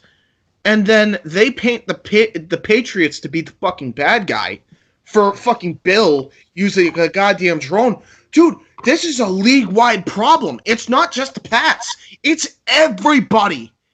Everybody's cheating. Everybody's trying to get a leg up in this fucking thing. Listen. Why don't we just let everybody take steroids? Now, you know how fun sports would be if everybody... Actually, no, I'll tell you why I disagree. Michael Bisping. That's why I'm totally against... Michael who? Explain. So, do you guys remember when Vitor Belfort came back to the UFC and he was juiced beyond belief, and everybody knew it, but they didn't say it, and it took for God knows how long for them to catch it on him. And Bisping wasn't, and he went in there, and regardless of even if you take the same THC or not, this freak shit could still happen. Belfort hit a steroid. What is this? THC. Yeah. What is TRT? That's what I meant. Not fucking THC. TRT. So he had a bunch of TRT in his system. He was fighting stoned off his ass. No, he was fighting. TRT. Yeah, he had TRT in his system. Yeah. Him and Bisping had a fight, and he fucking nailed him with this absolutely vicious kick. His eye is completely gone. He cannot see out of that eye. He ended that one kick, dictated the rest of Michael Bisping's career. Right after he lost the UFC title, like he had to retire because he was losing vision in his other eye from a guy that wasn't on TRT. But he took like at least 5 years off of Bisping's career. With that one fucking kick. That's why I'm totally against that. That's why. No. You're not getting it. You're not getting it. Let's let everybody do THC. Let's let everybody do steroids. Let's let everybody get stoned. Who cares? Or let's take it a step further. Let's let everybody do TRT, but then you have to take another drug like ecstasy to compensate. Oh yeah, that'd be hilarious. It's gonna make the huddles. It's gonna make the huddles a lot more fun. Huddle. Wait, hold on. Time out. Huddle. Anyway, yeah, that's beside the point. The fact that no one the coach is fucking hugging the referee, going, "Oh my god, your hat is so smooth." Oh my! What this is great. Oh my god! You know it's bad when the king/champ says this is gay. Oh man! What type of fabric stuffer do you use? Anyway, wow. Who cares? Downey? Just pass by this. Like, I love the fact that they're complaining about one quarterback, but they're not complaining about the whole league being corrupt. It blows my mind. It blows my fucking mind. Dude, I have a theory that they're all in the juice. I still think that to this day. I'm like, I think everybody in sports is on the juice, yeah. Everyone's in the juice. Look at Belichick's the supplier. Motherfucking linebackers. Every single one of them has to be on the juice. How about the fact that after literally after John Jones' latest suspension in the UFC, like fucking USADA has not suspended a single person since. That's fishy to me. That's really fishy to me. Fishy. That's some fishy. Anyway, let's talk about a sport that doesn't even need steroids at all, except if you need. Instead it's the sport that has gang stars and wife beaters. Oh, like football doesn't have its fair share of those? Actually, no. Yeah, football has wife beaters and murderers. Let's get that correct. It has a all right, so gang star rapists.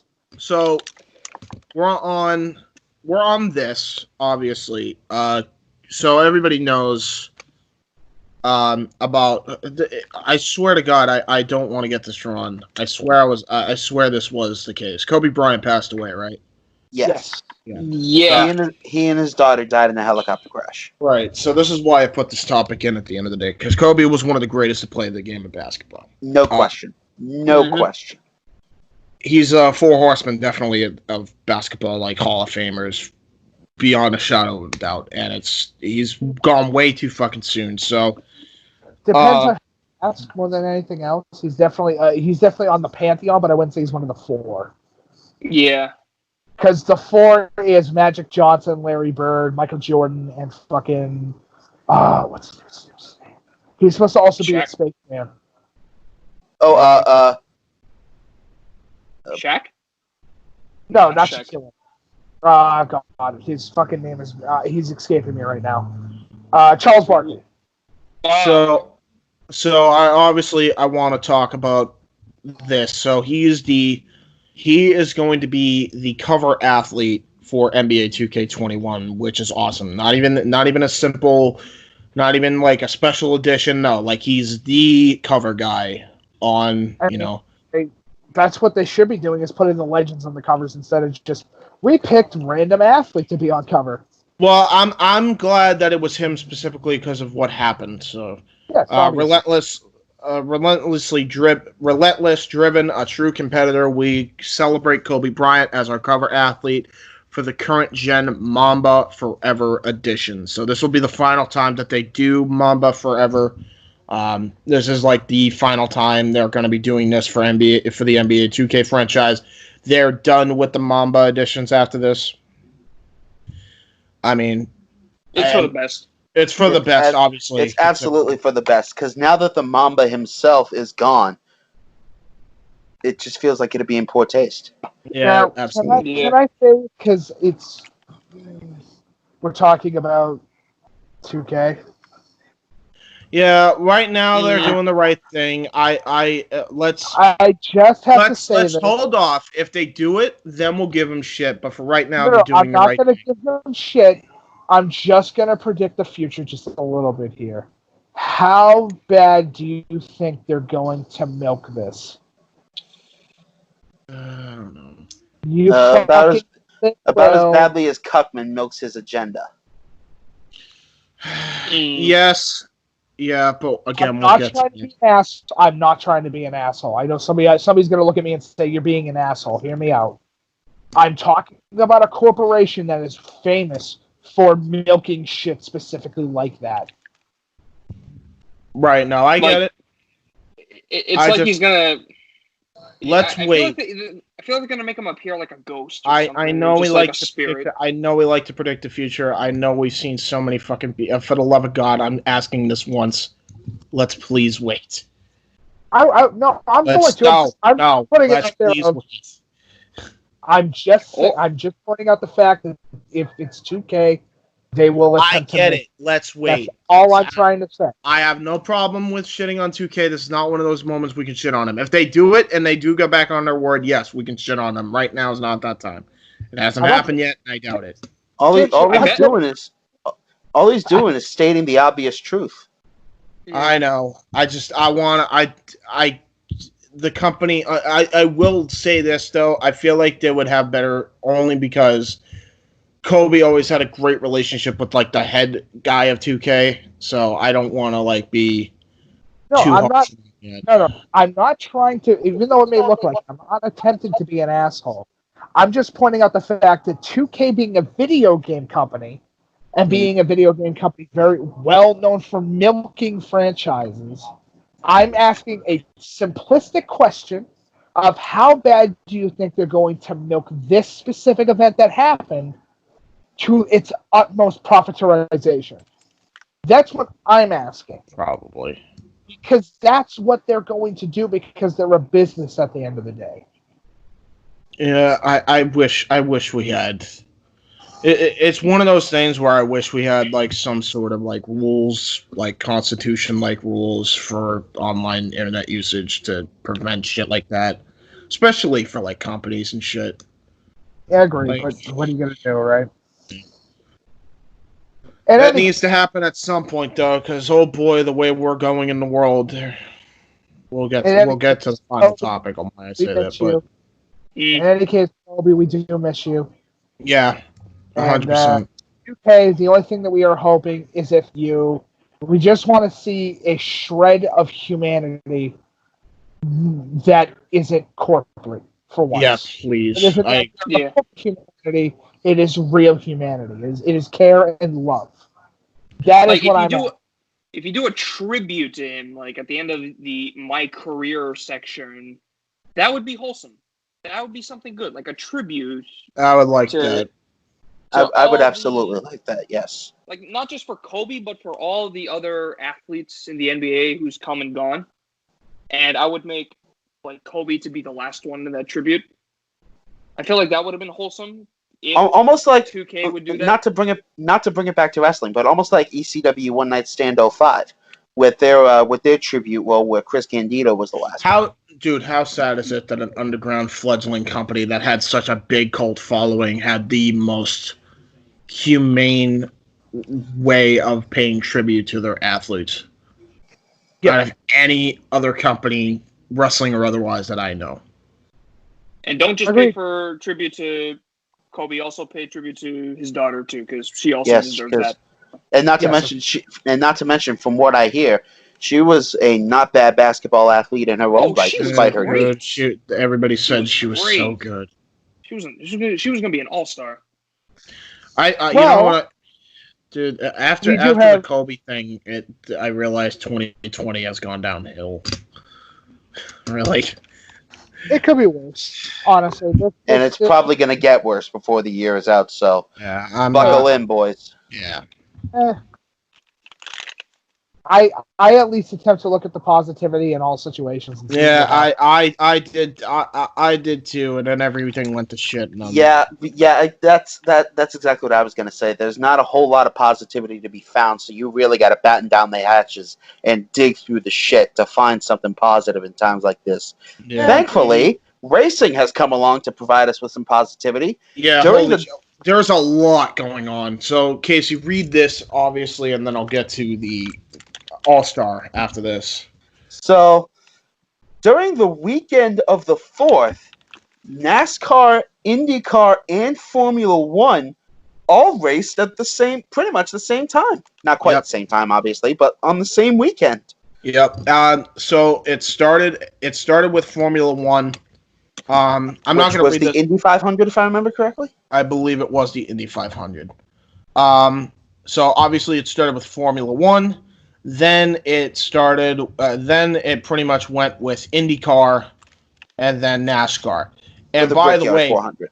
I believe Formula One, by the way, IndyCar is where they just did the, wicked fast cars. Formula One and one of the NASCAR races actually raced on the infield of the Brickyard 400. That was interesting. That was a fucking interesting race. I saw the final few laps of that. That looked great. Like, they were bumping and smashing into each other. Like, you would have thought it was like the old days of NASCAR, dude. I wish they did more infield courses like that. So, man, that makes racing interesting. It really does. This article comes to us from Yahoo Sports, written by Nick Bromberg, posted on July 2nd. Yeah. And it says, with the return of Formula One after the coronavirus pandemic on July 5th, after the coronavirus pandemic, fucking thing's still going on, you idiot. Yeah. The 4th of July weekend is the first weekend in 2020 that includes Formula One, NASCAR, and IndyCar races. Not only are American race fans getting a 3-day weekend, they get 4 major races to watch. 5 if you want to count the Saturday evening IMSA race at the Daytona Road Course. Both Saturday and Sunday featured 2 races each. The IndyCar Series kicks things off at noon Eastern on NBC at the Indianapolis Motor Speedway Road Course. That race is followed on NBC by the NASCAR Xfinity Series race at the same track. It'll be the first time the Xfinity Series has raced on the IMS Road Course instead of the Oval.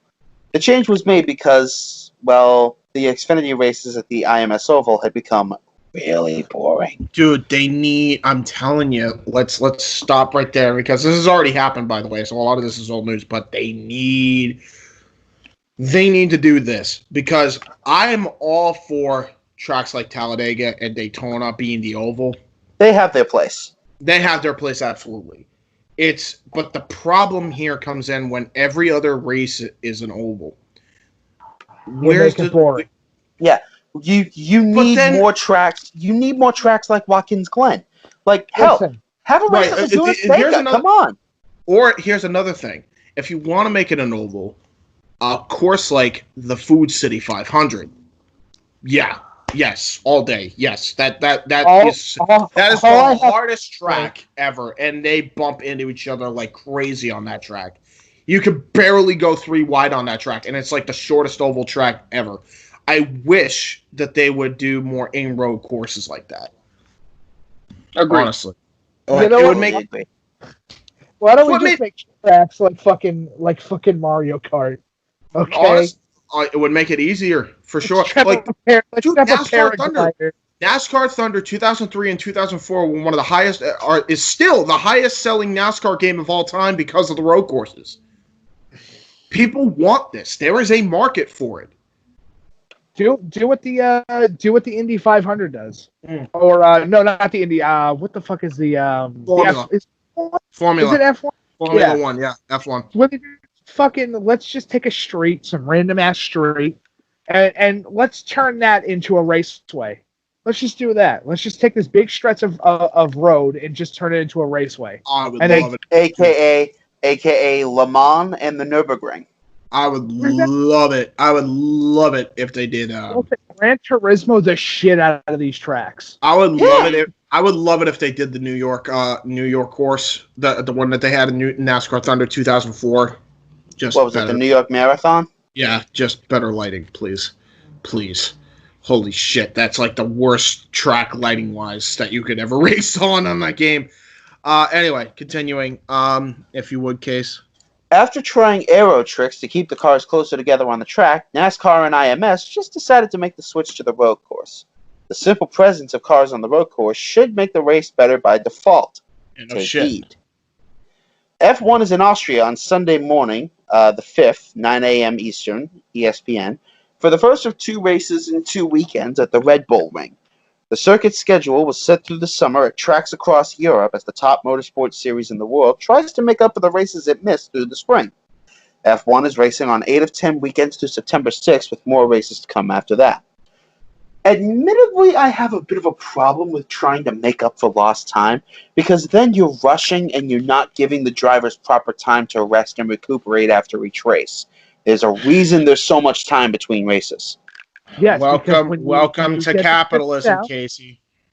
Because when you get to sit down and you realize that, oh shit, I'm going 200 plus mile an hour tracks, and I could die if I do this turn the wrong way. One already has. Yeah, exactly. It's one of those.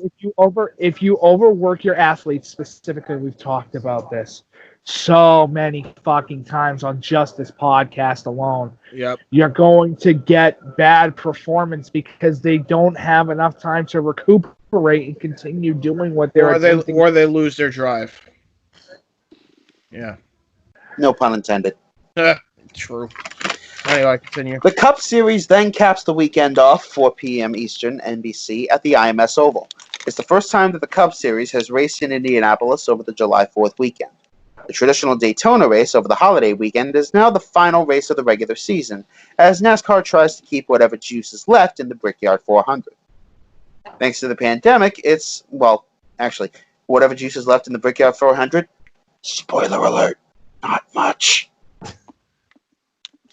Thanks to the pandemic, it's also the first time that the IndyCar Series and NASCAR Cup Series are racing at the same facility on the same weekend. It's important to note that all of these races will happen without fans in attendance. No shit, Sherlock. While IMS says it's still committed to trying to hold the Indianapolis 500 in August with 50% capacity, there won't be any fans watching the weekend's race in person. Of course. Yeah, NASCAR actually, and this will get into the last thing. We just talked about NASCAR earlier in the first half, actually holding their first event with fans at Food City this current weekend. They had the All-Star race. It was actually going head-to-head with NXT and Dynamite this week, and I'm pretty sure they crushed them in the ratings. For some reason, NASCAR, overall viewership-wise, destroys them in the ratings. So that's concerning, but I digress. NASCAR was the first one to have in this country anyway, any crowds at all, and I believe they were operating at 30% capacity. They had 30,000 fans inside Food City 500, aka Bristol Motor Speedway. So, yeah, it may happen in Indianapolis. It could. I definitely can see that, just considering the fact that Tennessee was like one of the worst hit areas when this initially started, and they seem to be recovering really, really quickly. And yeah, I could see that happening as soon as the end of this month. So I don't know. It all depends, but yeah, it's also weird. Like this whole fucking weird year. This whole year is weird, and I don't know what to think, because if you do these sporting events, who's to say that this shit's gonna keep happening? You know what I mean? Like I don't know. I just don't know.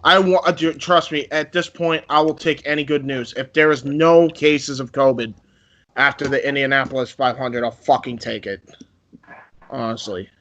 Damn right. One case of COVID. Somebody brought corona. All right. Well, I mean, I'm talking about I'm not talking about like absolutely zero, but if it's like not in the triple digits, I'll be happy. I highly doubt it, because at least see, here's the whole thing: is that you can do some crazy seating shit with NASCAR events, because you can do whatever the fuck you want for seating arrangements. Right. Because they're so fucking big. Because they're so fucking honestly, I'm surprised that no wrestling event has ever attempted to fucking host it at a NASCAR arena, because of how massive. I'm pretty sure the NWA did the Great American Bash at a NASCAR track one time. Maybe, but I'm not WWE. Yeah, WWE. No. Yeah, and probably never will. Yeah, because they're fucking morons. That requires them to realize that most of the people that do watch wrestling are, well, yeah, rednecks. Yeah. It's true. It's true. I love watching NASCAR or watching Hulk Hogan body slam Andre the Giant. They're fucking skaters out here, boy. I also want to point this out. You know what's sad? And I can't believe. Here's what's sad. If we do end up having fans, there's a reason I'm shocked. I feel like if any wrestling company does actually hold a wrestling event on a NASCAR track, it's going to be AEW, because Vince apparently is above having WrestleMania ever in Tennessee. Why? I don't know. So stupid. Dude, because he doesn't like the word wrestling. He thinks it's a dirty word, so... How could you confuse my sports entertainment with the word wrestling? Yeah, it wouldn't exactly be the bit. Dude, you don't even have to go to Tennessee to have WrestleMania. Bristol, Kentucky, motherfucker. I won't do that either. Hey, take a look. We're in. Is Bristol in Tennessee? I thought it was in Tennessee. I thought it was. I mean, it might be. I'm pretty sure. I am by no means the NASCAR guru. You might be right. Bristol's in Tennessee. I'm pretty sure. I've looked it up 100 times. It's upsetting when you can do fucking, what is it called, Simpsons jokes with wrestling, and it's even proven more true than it has ever been. Dude, it's like, Vince, just embrace the fucking fact you're a goddamn wrestling company. You want to call it sports entertainment, whatever. Vince McMahon looks outside of his door, looks at the top of the tower and goes, take a look at the 4 states that connect to WWE. The 4 states we'll never go to. Rhode Island, Maine, and Kentucky. Or Tennessee, too. And Tennessee. Unless it's in Nashville. So ridiculous, dude. Anyway, I digress. We're gonna take another break. Yeah, we'll be back. We're gonna talk about YouTube and electronic stuff next. Bye. I quit. Get ready. But then he ended up joining WCW and the Alliance. Because when people think WCW, they think of the guy that basically helped WWF win the war, Stone Cold Steve Austin. Eric Bischoff, Uncle Bischoff, doesn't like his nephew Eugene. And we got Coach in Ohio, sporting Michigan colored, you fucker. That pissed me off. Don't even get me started on Tony Storm crying. Oh, she cried. And the glass shatters. He opens the door, and off we go. Brawl ensues. They go all the way towards the Dipping Dots section, where Cody dumps his Jericho's head in the Dipping Dots. Next was Best Friends getting interviewed. And somewhere, Jim Cornette had a conniption fit. I got a ticket! I got a ticket! Get out of here! You don't mess Get with out of here! I have a ticket! And literally, security and the police escort the Nightmare family off the premises.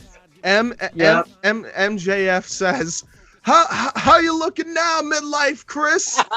Do to get by, cause I keep sticking like a metronome, and my thoughts keep telling me to get me home, but my balls keep telling me to let me just let me That clock keeps ticking like a metronome, and my thoughts keep telling me to get me. A table from hell with the Psycho Asylum.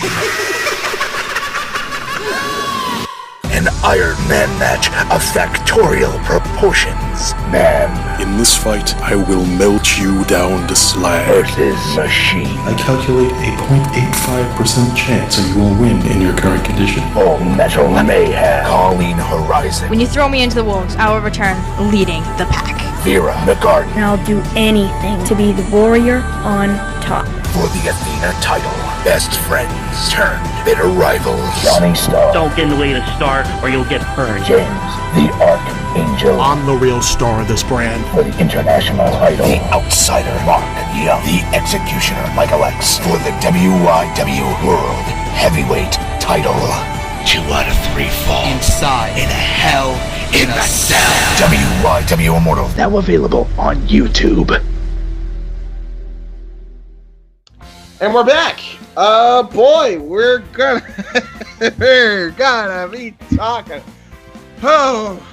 Hey, how do you Apple users feel about Apple not doing its subsequent updates since the 5? Bro, they didn't even update. Now they're regressing and still expecting people to Yo, you like some bigger icons. No? So you want big icons? No. You know what I'm gonna share before we do anything? I'm just gonna show this grade A clip real quick because this really puts into perspective the phone industry.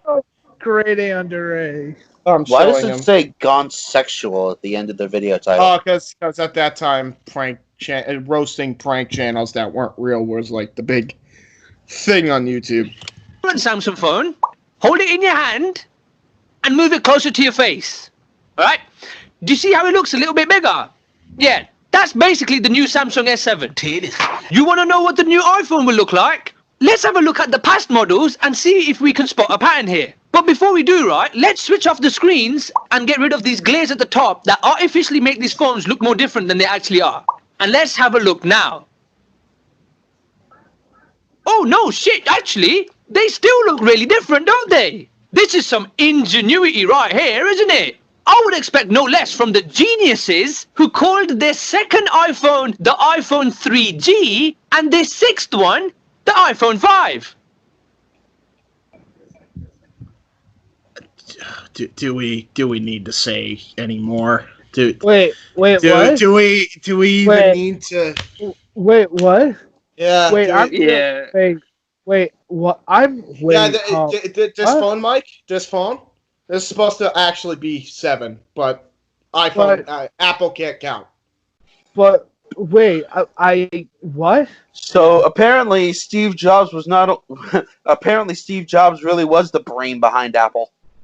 He was the only. Yeah. So you're telling me that the phone that I'm using to for it to see me on camera, where it says iPhone 6, it's actually the iPhone 5? It's the iPhone 7. It's the iPhone 7. Actually, it's the iPhone 8. All the way. Bruh. Look. So now let's talk about the iPhone 12, the newest edition. The iPhone 14.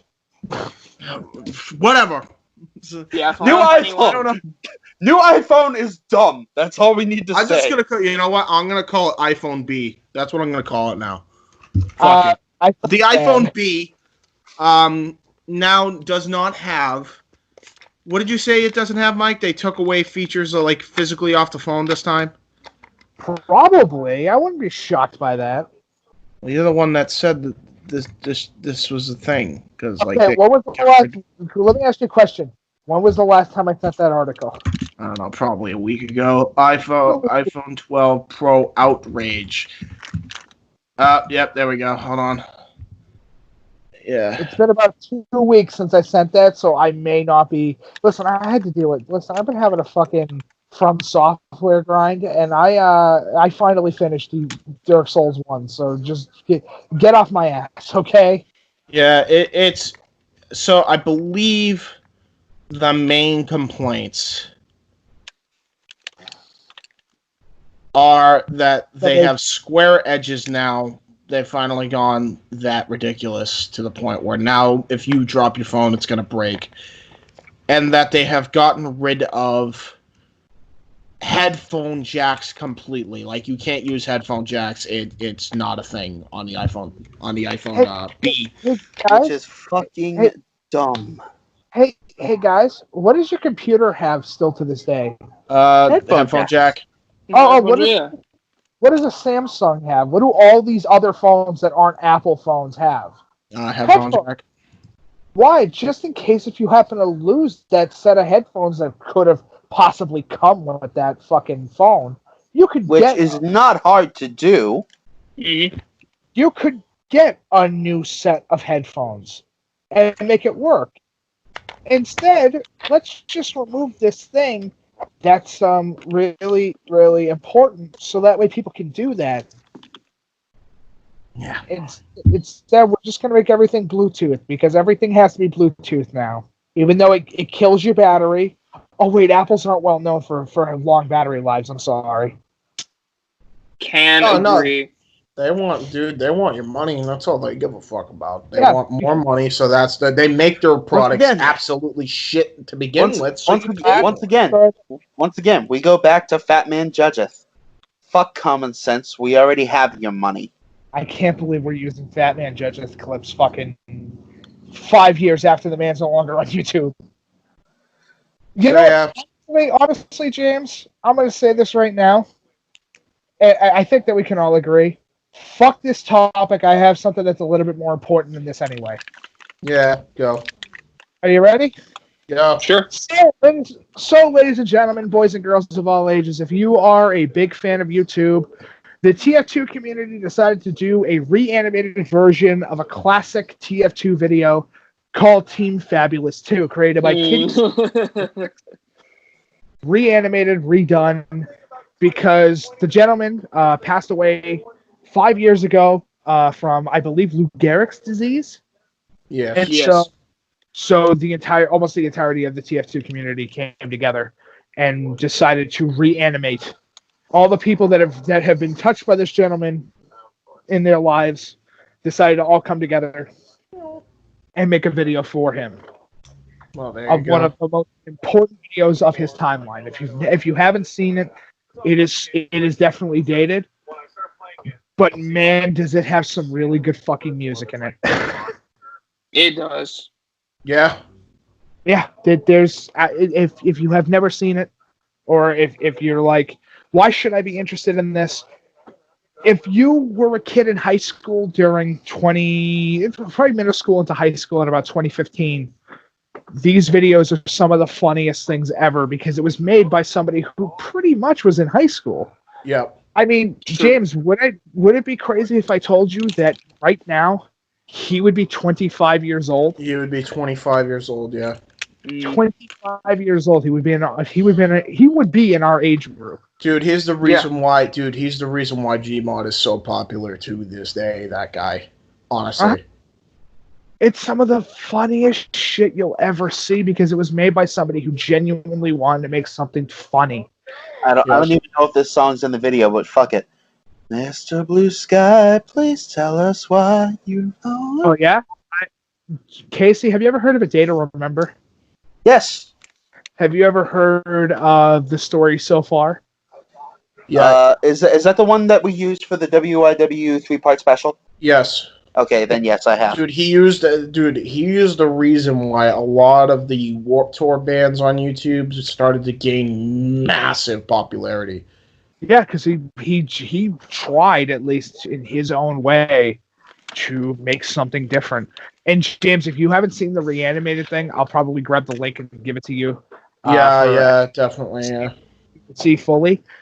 Dude, you remember the guitar solo sequence near the end? I fucking love that, dude. Where the engineer starts flying up into the sky and has this aura? There is an anime on there that I want to contact because of how fucking awesome it looks. Dude, it was so good. And that's the thing. You can't do that nowadays, especially with all the music now because of these fucking labels fucking copyright claiming every fucking thing. This was the golden age of YouTube, dude. Dude, the TF2 community and Gmod fan community have kept his channel alive in some capacity. That way that video can never be taken down. Because why would you? That is a huge staple. 28 million fucking views are on that video, dude. YouTube for the past history, 8 dude. years. It was YouTube history. It's YouTube history, dude. That's what that is. And I'm so glad that they were able to maintain that channel just because I was really scared. I remember there was a period of time where his channel almost got taken down by DMCA bullshit. Yes. And they were able to fight it. It was, dude. It is for the kid that is trying to get into animations and all this other stuff and find a video that's just for them. Something that they can finally get into and have somebody that can share. It's totally done by somebody who was the awkward kid in school, the kid that people really enjoyed being around, but was the awkward kid. And every kid in high school can absolutely understand his idea. We all fucking knew an Elliot in high school. We all knew a Francis. Absolutely. We all knew the big joker kid in the class who would constantly make dick jokes and say the word faggot. Constantly. And we all knew the friend that says that he would always dream of cheese. You mean the random friend who just brings something up out of nowhere? Or the best one, everybody in high school knew a group of kids that were like, and I can't believe I can say this, like Bill Clinton in the Elliot Goes to School series. Yes. Oh, fuck. I think I smoked too many doobies. Dude, Elliot Goes to School was the funniest fucking fuck your YouTube poops, fuck your MLG compilation videos, fuck all that shit. That is comedy. All of that shit was the fucking funniest shit on the planet. To me, my ice cream. Let me tell you something, a little dick sponge. Let me tell you something, you little dick sponge, and then he would just fucking flail around. Dude, it's still... Dude, look at SMG4. People probably know SMG4. His main inspiration was the Elliot Goes to School series. 100%. It screams Elliot, bro. That's why I love SMG4 so much. It's because it screamed the Elliot Goes to School series. To me, my favorite video, the best video that he ever made, was the Gmod Brawl Nico versus Roman. Oh that my opening god! Segment had me dying in laughter because. So Nikos, please look up the Team Fabulous 2, reimagined by the TF2 community that loved that video so much that 5 years later. By the way, that video went up about a week ago. How many views has it got? So far, I'm not 100% sure. I know it's probably 1.2 million views within a week. Yeah, that's impressive. It's a golden for era. a video that was inspired 8 years ago. That's 5. impressive. Well, there 8, but okay. This is golden era YouTube, boys. This is what that was. This was the golden era of YouTube right here. I miss those days, bro. I miss those days where it wasn't any of this bullshit drama. It wasn't this DCMA bullshit. And it was just you were able to be artistic in any field you wanted to be in, whether it was music, comedy, freaking sports, anything like that. That's were to be you, yeah, and no one would tell you no. That's what it was, dude. It's so corporate now that I feel like YouTube's kind of lost its soul in a way. If you are and I want people out there that are in the chat tonight or watching this video, please take some time out of your busy day. If you happen to have a busy day, or if you're just not busy at all, just take some time out of your life to sit there and ask yourself the question of, if I'm going to be a YouTuber, what do I want to be? Don't be the next Markiplier. Don't be the next Jacksepticeye or any of the Let's Players. Don't be a Filthy Frank. Be you. Be the content that you want to be. Don't fucking copy everybody else in the world. Be the stuff that you want to be. If you're like, I want to kind of do something like this, but in a different way, go right ahead. Just make it yours. Yeah, we're not saying you can't have inspirations either. Like, our inspiration was Rich for Mike and I. Our inspiration was Rich, Michael Alvarez, and you know, that entire crew from the Stupid Mario Brothers crew. Our inspirations go further, not even just on YouTube, fucking Newgrounds. You know, Super Mario Brothers Z and Avalon Earthworm, who is a fucking genius. Fucking Dude, you want to talk about Newgrounds? Randy Solomon and the Rise of the Mushroom Kingdom. Yes, a freaking. That was my fucking jam. How about the Fleeing series? That was fucking. That's still one of the best to this day, even though that came later. Just, it's people like that have inspired us to be YouTubers. I still can't believe Randy Solomon is no longer with us. Yeah, right. Fucking insane. R.I.P. I was so sad to find that out. I'm like, what the fuck, man? Yeah. Mm-hmm. And that's the whole thing. Today we want to represent something that's a little bit more important, and that is to the creator of some of the best content that was on YouTube at the time, and still is some of the funniest content you'll ever see. Please do yourself a favor. Type in the channel. Type in to the search bar Kitty0706 and just explore and find the videos that you find funny. Yes, and share them with 100%. your friends and get that name out there even more than what it could have possibly been at the time. Yeah, absolutely, 100%. All right, let's move on. Actually, obviously, all respects to Elliot and his family. Well, his name wasn't Elliot, but right, it was a self-insert character for him, pretty much into the Elliot Goes to School universe. Yep. Let's talk about Jason Momoa being cast as Frosty the Snowman. Where'd you find this? This is a thing. I don't even know where he found it, and I don't think any of us care at this point. Yeah, no. I mean, I do have to ask the question though. Why? Because what else is there for him to do? Be Aquaman again? That's not coming back. Hell no. Wait, what did he say? I don't even know. What did he do? Did he pull a Me Too? With him? No. Did he pull a Me Too? No. I just don't want him working with Amber Heard. Oh. Because fuck that bitch. Okay. Yeah, fuck that. Well, I mean, Johnny Depp already did, and look where it got him. Yeah.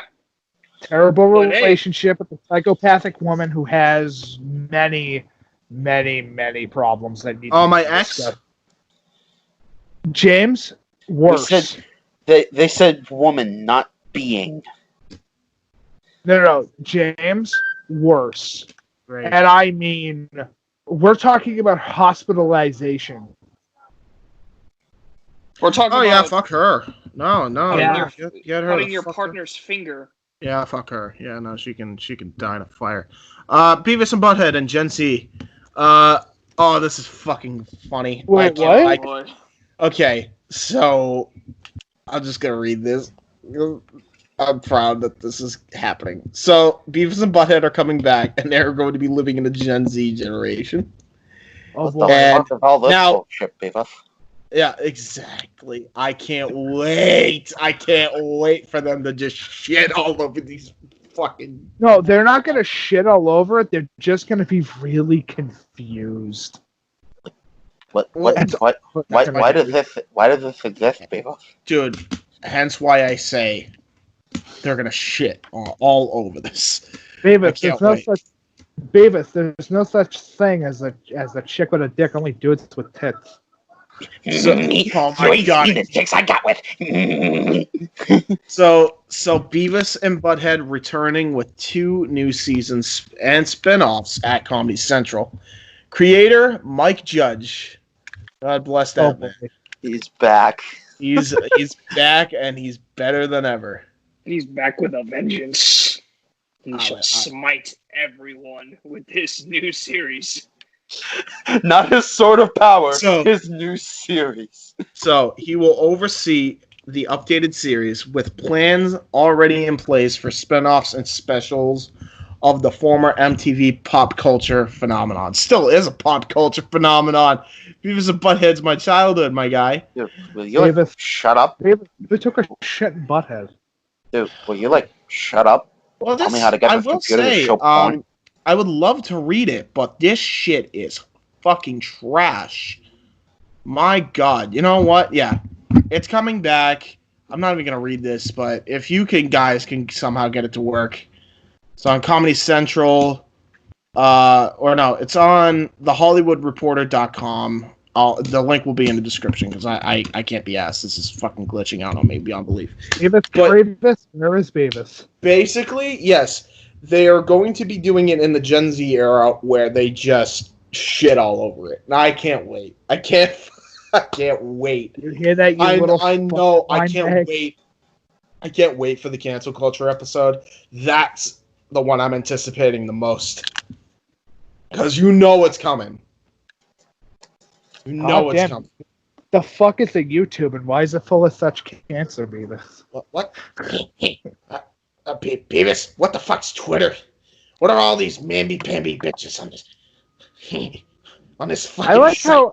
That man has an opinion, and he has a right to his opinion. The character's own name while doing the voice of that character, just showing that he has no fucking idea what he's talking about. Facts. Get slammed. Get ass slammed. Get slapped hard. I want you to get Atomic dropped by Lord Tenzai and Stan Hansen at the same time. I'm good. But look, Hey, I'm looking forward to this. I'll tell you that right now. Speaking of Gen Z,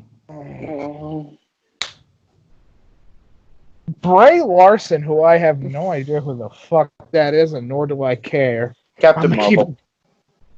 This was a Nikos. Nikos had brought this to the table. What's up with this? I'm gonna keep it real with you, Chief. I didn't even watch Captain Marvel, for I went, I don't really care about that character in the comics, nor would I care about that character. So Brie Larson's Captain Marvel. Okay. Yep. All right. I already hate it. You know what? You want to go 3 for 3? Fuck this topic. 3 for 3. Oh, yeah, sure. You're the one. You're the one that brought it to the table. I just put it in the list. I didn't. Pitmaster Broda brought it to the list. Oh, did he? And anything he says is gold. Broda probably has the better explanation of what's going on to begin with. So go to him. Hey, how about this? We just let him talk about it, and we just don't talk about it. Shut up, Beavis. All you have to know is that Brie Larson's channel, it's for now it's 2. Her first one's like a meet and greet. The second one has something to do with Animal Crossing. And why is this an issue? She's basically controlling who can watch her channel and who can't. Hey, she has the right to ban people from her in her comment section and who are allowed to be in her comment section. Yeah, but so does everybody. Not to the extent where she does it all the time, not giving people an opinion. Okay, yeah, that's different. I was about to say, I'm pretty sure you can do that. YouTube, I will say, does make it a pain in the ass. Maybe for good reason. But yeah, get one of these Gen Z offended mongers in here, and they'll find a way to do it. Like, if you think Druckmann was abusing the DMCA, yeah. wait till you get to know Hey, about Brie Larson's channel. I have a joke for you. Oh, wow, Are that's you so ready? funny. Oh, here we go. Thank you, asshole. Anyway, are you ready? What Yeah, do go you ahead. call something that's completely unwatchable that has the power cosmic? Brie Larson's YouTube channel. I call it Exactly. bullshit, Beavis. Beavis, this makes me want to shit myself, Beavis. I hope they make fun of her. But that's one of the first fucking people that they fucking go after in this new series. Legit. No. Is this the new Meta Nikos? Is Brie Larson? Is this the new Druckmann? Pretty much. Yeah. Well, I mean, look. Possibly. Well, we'll get to him. He's actually our final topic, mainly because holy shit. So I have an idea. I have an idea since we completely said fuck Brie Larson, everything she stands for. Why don't we do something that she'll never be able to make a financial gain off of and take a commercial break? See you when we come back from break. Fuck you, Brie Larson.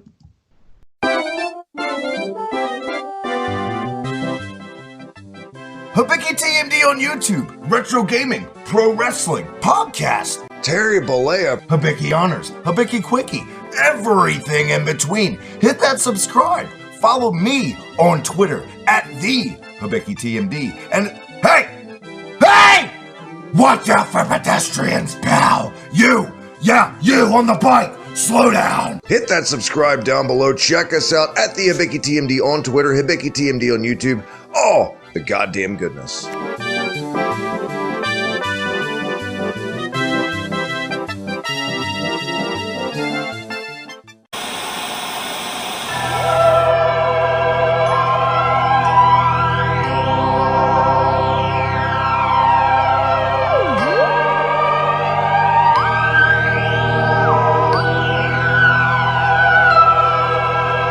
Future of Wrestling Podcast, yeah. Nobody else could do it like us. Future of Wrestling Podcast. Nobody else could do it like us, yeah. Who could really run this podcast? Nobody here could do it like us, yeah. Who is here can run this podcast? Nobody here can do it like us. We take WWE 2K, make it a wrestling show. The commentary added, man, it's best you know. Nobody can take it better than us. Nobody can ever do it, it's tough. If you wanna listen to the best, nothing else you got, yes. Recognize the time that we on, this is the time we respond. If you listen to the Future of the Wrestling Podcast, understand that we on. Every debate, every commentary, just to make the status rapping loud and clear. I don't think you really talking, you aware that nobody feel you'll ever be there. And if you talking with... We're back. And we got some good things to kick off this final block. Who's hyped for Into the Spider-Verse 2? Yeah, I am. We can't see Michael X, so I'm just gonna assume he's hyped as shit. Well, I mean, I'm relatively excited for the whole situation, to be 100% honest. James, help! I get it sent to the press. Help me, James. What is happening? He's trying to recreate the Gold Rush mega event. James, help me, please. As I'm packing his phone. That sounds like you're fapping. James, I'm getting sent into the Spider-Verse. Stop fapping, Mike. We're on YouTube, for Christ's sake. Well, hey, at least you can't see him. Is he farting now? Did you just fart fap? So, like... And on that note, moving right along. So, according to James Menqueef...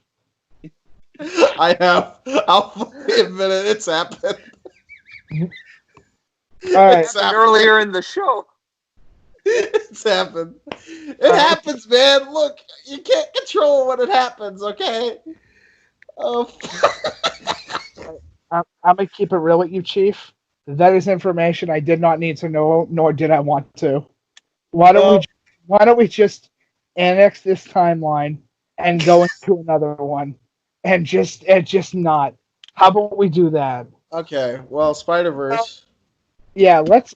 Can I please go into the Spider-Verse so I don't have to deal with this fucking bullshit? Well, let's talk about it. Spider-Verse. I'm only going into the Spider-Verse if Spider-Ham is on the dinner table. What? You don't know Spider-Ham? Have you even watched Is that the movie? the pig from The Simpsons? Yeah. Ah! Spider-Pig. Spider-Pig. That's the whole reason Spider-Ham exists. That's literally the whole reason Spider-Ham exists. Hold up. It took me this long to realize that Spider-Ham was Spider-Pig from The Simpsons. Kill me, please. Nikos, for being you so are retarded. Nikos, you are a false king, and you shall be dethroned. Kill the king! The king is dead! Long live the king! Yeah, long live the king. I'm still not giving this up. I'll fucking throw you off a pride rock. Nikos, if you ever come at me with that, Nikos, if you ever come at me with that fuck shit again, I will throw you off a pride rock. I don't give a fuck. In case you haven't noticed, motherfucker, I will come at you however I want because I am also known as Lord Fuck Shit. Privilege, bitch. Wait, I can't see because I'm looking at the topic list, and I also can't read that because the white is so powerful that it's blocking out the words. All I can see is that you are literally a shit. You are literally shit. Shit. You are literally shit from our end. It just says now you're shit. Comes to Nikos' plan. He's just a big shithead now. Dude, everything is going wrong for Nikos right now. Is the best. It's going shit. For some reason, this is going according to plan to someone. Fucking Noah. He's been trying to steal my title away from me. Don't instant transmission. You're gonna get fucked again. That's who's been stealing it. Oh yeah. Try me, bitch. Ow, that hurt my eyes. This is not Nikos' night. Nikos, it's just not your night. It's not. Even when I win, I still fail. Oh.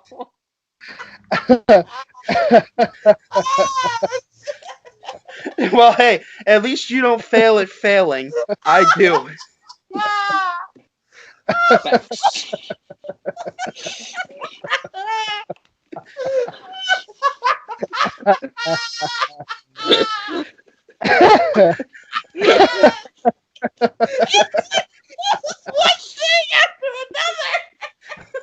So Nick is saying that you got shit in your eye.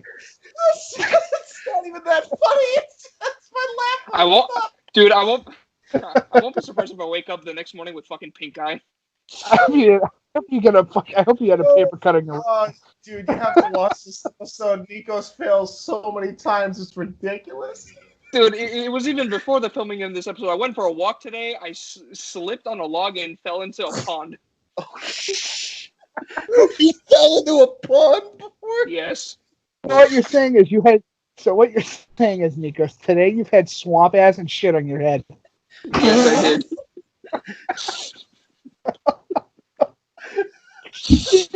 Just one boulder to the face after another. You know what? For the rest of the night, this is going to bed.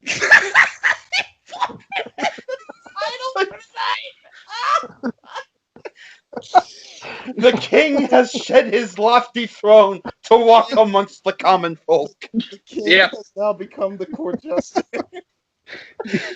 I'm only court jester for the rest of this episode. Because you are getting whatever fucking cosmic being is kicking you in the balls is really going at it today. Must be pretty large. It's the Spider-Verse, man. The Spider-Verse. I don't know. Dude, I don't know who or what is pissed off at you or what you did to piss them off, but you need to apologize right fucking quick. Bro, Zeus is pissed. Dude, Zeus has been pissed at me since I screamed at him when we were in Casey's car. Well, yeah, that's fair. Oh my god, I remember that. He looked up and said, "Hey Zeus, come at me, bitch." I looked at him and said, "Zeus, fuck you." Screamed it. You screamed it. As soon as I got back to my house, a fucking thunderbolt crashed near my house. Like right now. Here it is. Oh fuck. Because you have some dude, you have the worst luck some days, bro. You're Some days I do. You're like the Nemean lion. Hercules is just coming around to fuck you in the ass. I'm no longer fuck shit. I ripped my eyebrow. You're like Show brought to a screeching halt by some cosmic force, dude. Repeatedly kicking Nikos in the balls. Dude, Nikos, I have a question for you. No, Jim, shut up. No, listen, I got a question for you, good sir. Can I go back into the Spider-Verse to prevent me from screaming at Zeus? Now with that it's too late now. Question. It's a little late for that now. Dude, you know that meme where Nikos looked all depressed and I like anytime Nikos commit the fuckery, well, anytime you commit the fuckery on Zeus is now what it's gonna be changed to, right here, right now. Nikos, I'm sorry to say this, but maybe when you start talking shit, you should switch up your pay dance.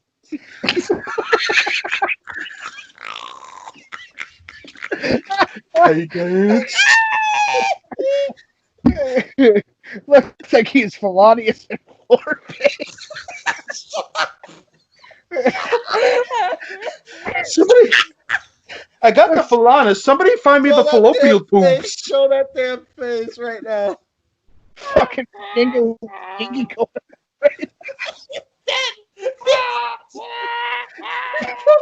Because it's fucking dead. I've never heard that laugh. Oh my god. Man, you got the fungus and the chunk. Bro, I can't. You know what? We should probably just end the show after this. We're not gonna top this. No, we have to continue. Because I've never heard that laugh. I can't tell if he's laughing or crying.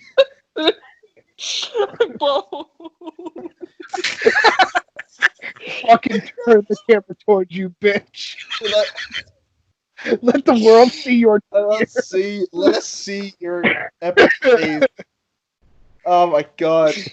Chair, goddamn. Yo, that ended him. Oh my god. Looks like you got the Zungus and the Zuckus. Oh my god.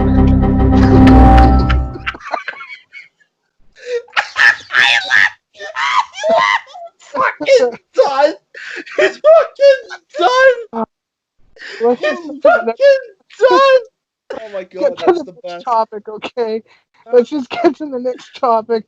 Into the Spider-Verse coming out 2022. Please watch it, Miles Morales. There's supposed to be Spider-Man 2099. Go watch it. It's supposed to be great. Yeah, there you go. Oh my god. There he comes. That was the funniest fucking moment on the entire history of Indy Force. I don't know what happened. All I know is I banged my head so hard I disconnected from the phone.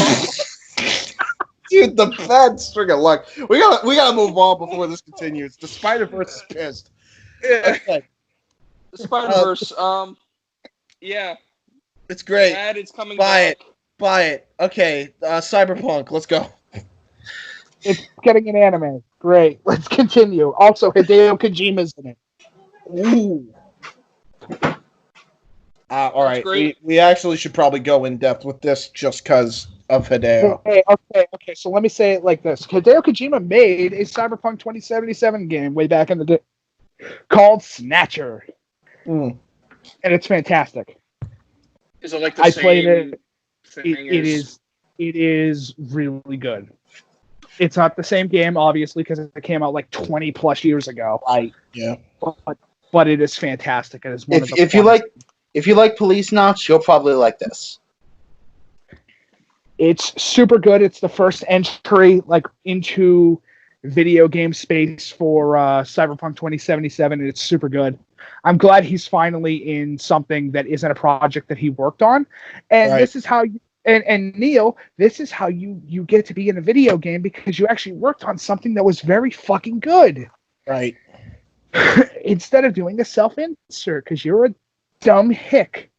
So yeah, it's getting an anime to explain a little bit more of the backstory of what's going on into the Cyberpunk 2077 universe. We're going into a big hiatus of Cyberpunk 2077. I think it's because of just kind of what's going on in the world right now. I mean, I bought myself a new watch a couple days ago that has no minute or hour hands. It literally tells me the time by blinking lights that determine if it's 1 o'clock on 1 to about 12 on one side and in between each minute.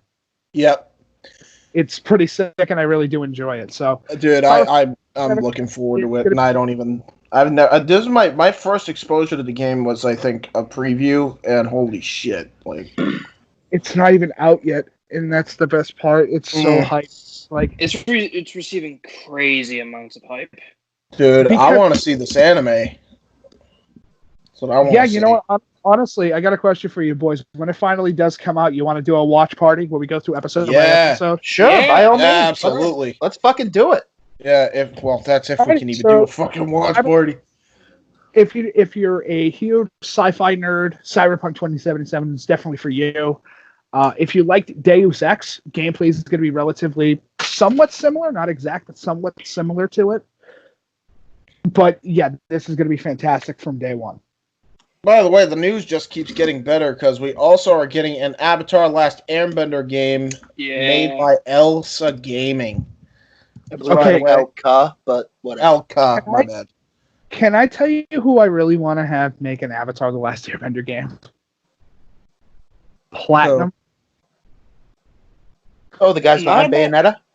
Yeah, and Metal Gear Solid, Rising Revengeance, and Wonderful 101, and a whole bunch of shit. Fun fact about Platinum. If I'm not much mistaken, they were originally known as Clover Studios. Yes, and they worked on Okami. Yes, they worked on Okami and God Hand. And they're very well known for doing Devil May Cry. They were part of the team that worked on the first DMC and the sequel, and I think part of 3. And then they shifted into Platinum Games, and they just make fantastic fucking games that are beyond expectations. I played Vanquish a little while ago. It shouldn't be that fun. Vanquish should not be that fun of a game. Yeah. For the record, let's see some of the development here. I'm just going to skip from the beginning all the way to the end. This was the first day of development for this game. Looks like it's made in Dreams. Yep, it was made in Dreams. Here is 200 hours after the initial stage. That is not freaking bad at all. Not at all. For a fan-made game, this is impressive. It's very impressive. And to my knowledge, Elka Gaming also got in touch with the voice actors and actresses from the show, and they're considering bringing them to the game. So far, all I've heard is that they've got Great Elise, I think that's how you pronounce her last name, or Gray Griffin. I'll say, actors for Azul. Dude, it is insane. We are now in an era of gaming where you can straight up make games with other games and actually produce something massive on it to the point where you're getting like actual voice actors intrigued.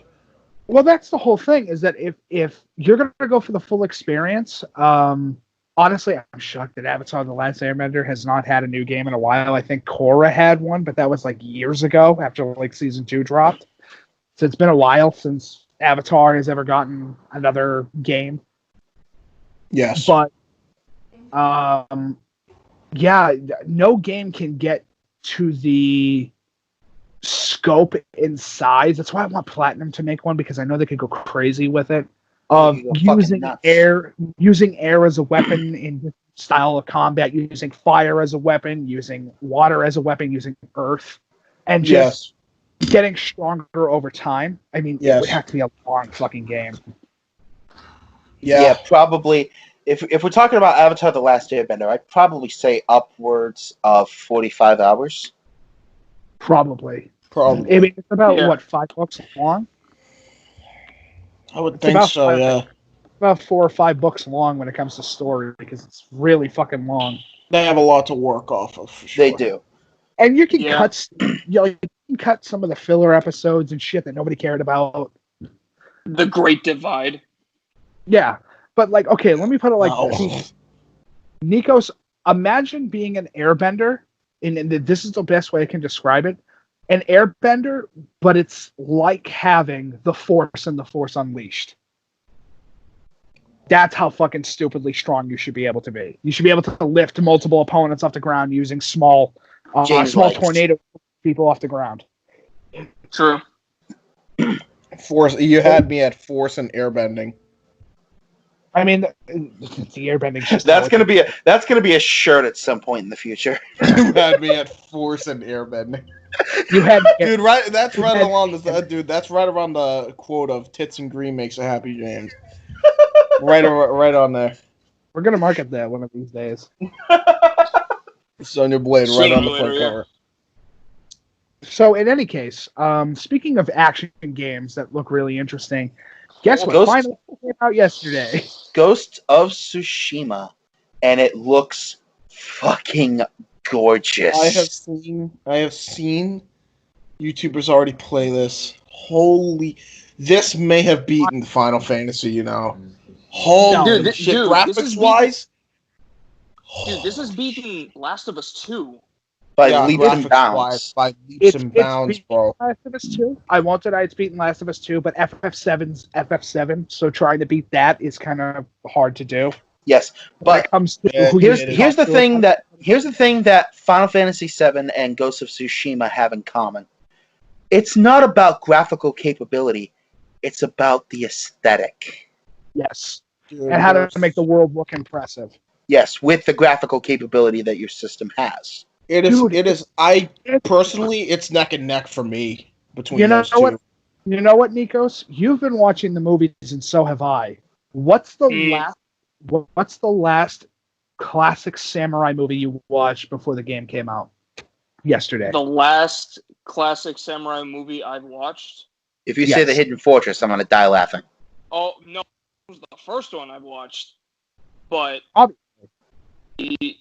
No, Hidden Fortress was the last one I've watched. But... No, the first one I watched, excuse me. The last one I watched... Sanjuro. Oh. Yep, because it's literally... It's just a fantastic story. It's fucking a fistful of dollars before that ever came out. I think it's a fistful of dollars about 10 years before it came out. That was Yojimbo that was fistful of dollars. Sanjuro is something completely different. But it kind of follows the same exact tropes as the Dallas trilogy. It's the same actor. Roughly. Yeah. In fact, it's the same actor for the other movies. Oh yeah, he's fantastic. Was made. Oh yeah, he's fantastic. There's no denying that. The last one I watched before this came out, and I'm like, I need to get into that aesthetic of being lone samurai versus small army. So I watched Sword of Doom over again, which I still need to watch. There's a lot of these movies that I need to watch. You know what? Honestly, Case, when you have a day off, instead of going straight into this game and like trying to record it, Nikos, if you're up for it, you, Casey, and I need to sit down so that way you two can enjoy Sword of Doom as much as I did, because it's so fucking brutal. It is so brutal, dude. Like, I won't deny this factor because it's really important. The weapons used in these movies are not fake. They are real fucking weapons, and they are sharp as sin. Oh yeah. That needs to be Japan said. doesn't fuck around.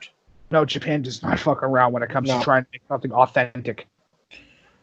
Now, obviously with all these games, holy shit. Like, we just covered some ridiculous shit already. And it's like, gaming in 2020, if nothing else, because this year's been something fucking trash.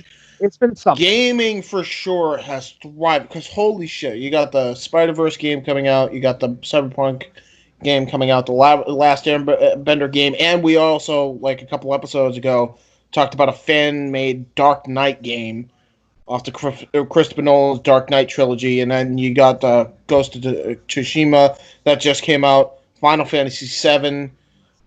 There's so much good shit. And I won't even deny the importance of Last of Us 2 as a game. Graphics, yes.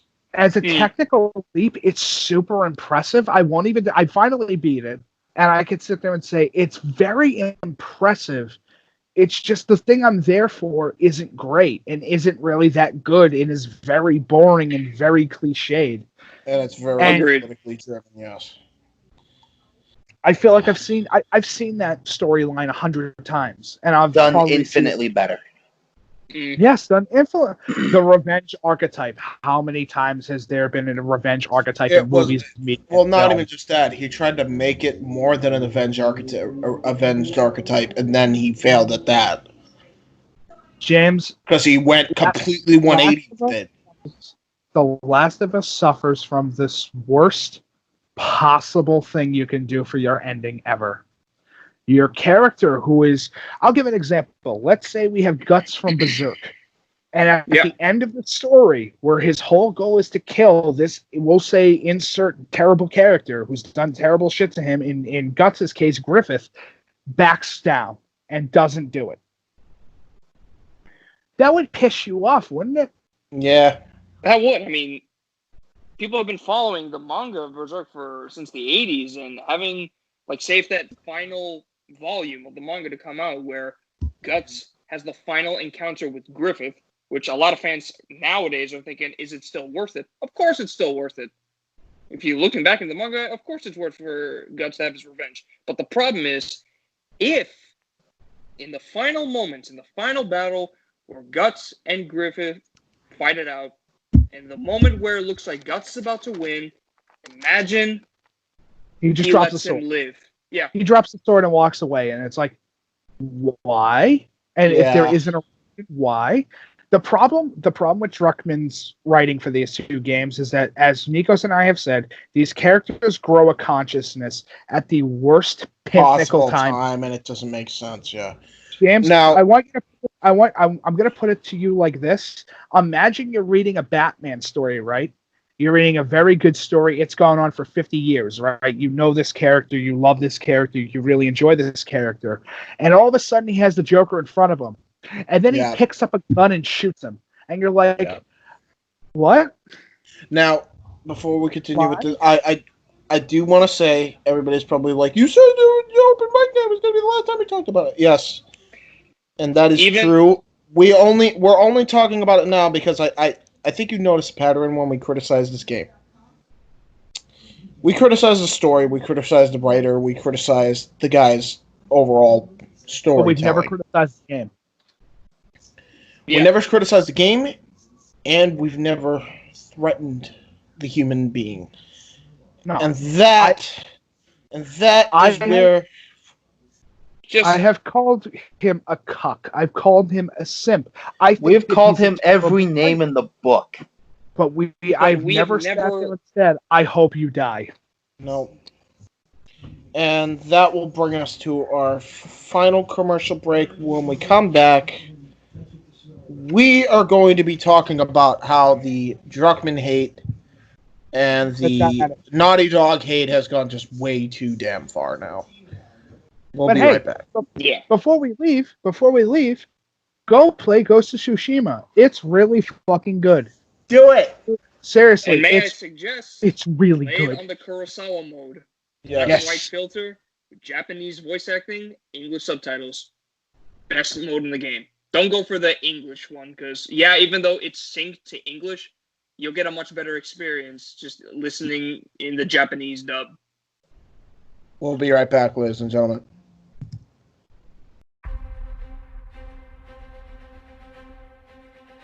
Mushtech once said, "Whenever you feel lost, go back to your roots.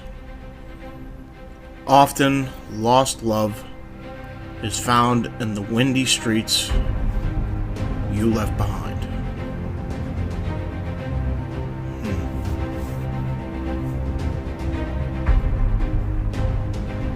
Go back to your roots.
Well, guess who's back?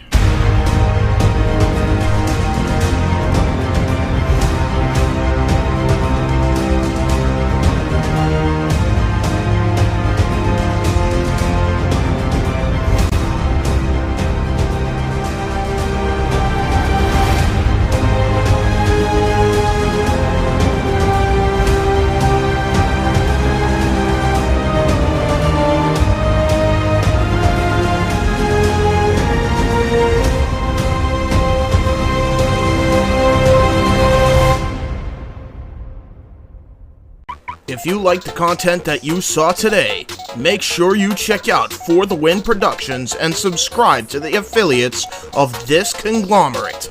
A Simple Man Studios, Insanity Works Studios, Genele's Beauty Slam, J. Hebert Studios, Wrestling Fortune 44 Incorporated, Owen the Talkinator Studios, and of course, Weymouth Youth Wrestling. All in the J. Hebert Side 95 modules. Subscribe today. Okay, so we're going to just show it right off the bat. We're not even going to pull punches here. This is what we were talking about before we went on commercial break.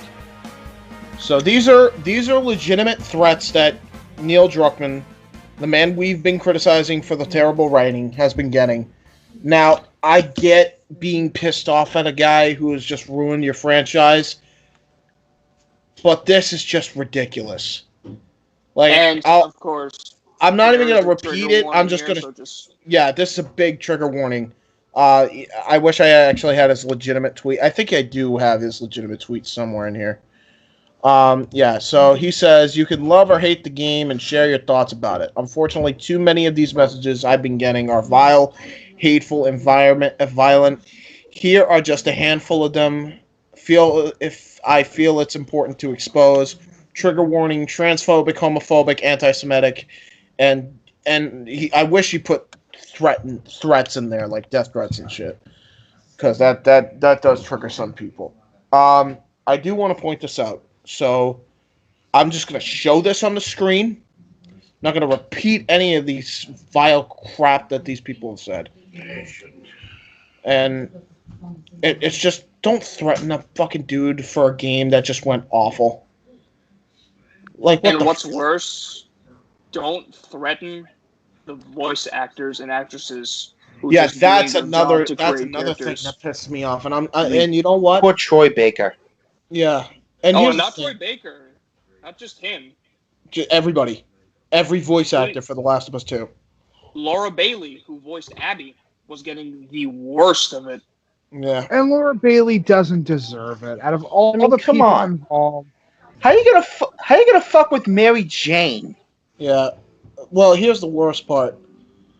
Like, the worst part of this whole fucking thing to me is, like, you're taking away from the point.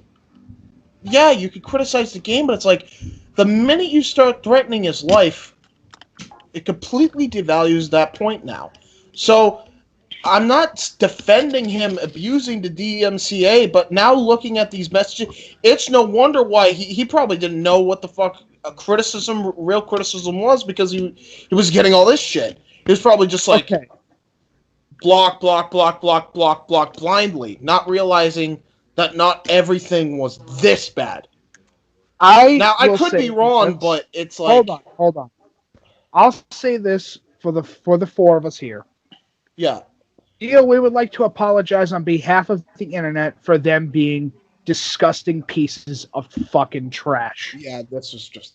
Us on here have said the comments that we have said because that is who we believe that you are. We do believe that you are a cuck or being a simp. You are being a simpleton at the end of the day, acting the way you are and doing what you were doing. Yeah, However, that does not mean we want you to die, nor do we wish death upon you, nor do we threaten that in any way, shape, or form. Not at all. We just wish you'd take some actual writing classes and throw your agenda out the window. That's it. We've literally criticized you as a writer and a game developer. That's it. But never... We have never gone that attacked you in a way that's disgusting and like this. And nor will we. There's no point to it, and B, as James said, it completely devalues everything else we're saying. That's every argument that we were attempting to make completely goes out the window as soon as you say, yeah, I hope his dog gets run over, or yeah, I really hope he gets hit by a bus. It's like, where's your argument now? Your argument's gone as soon as you start doing the actual threats.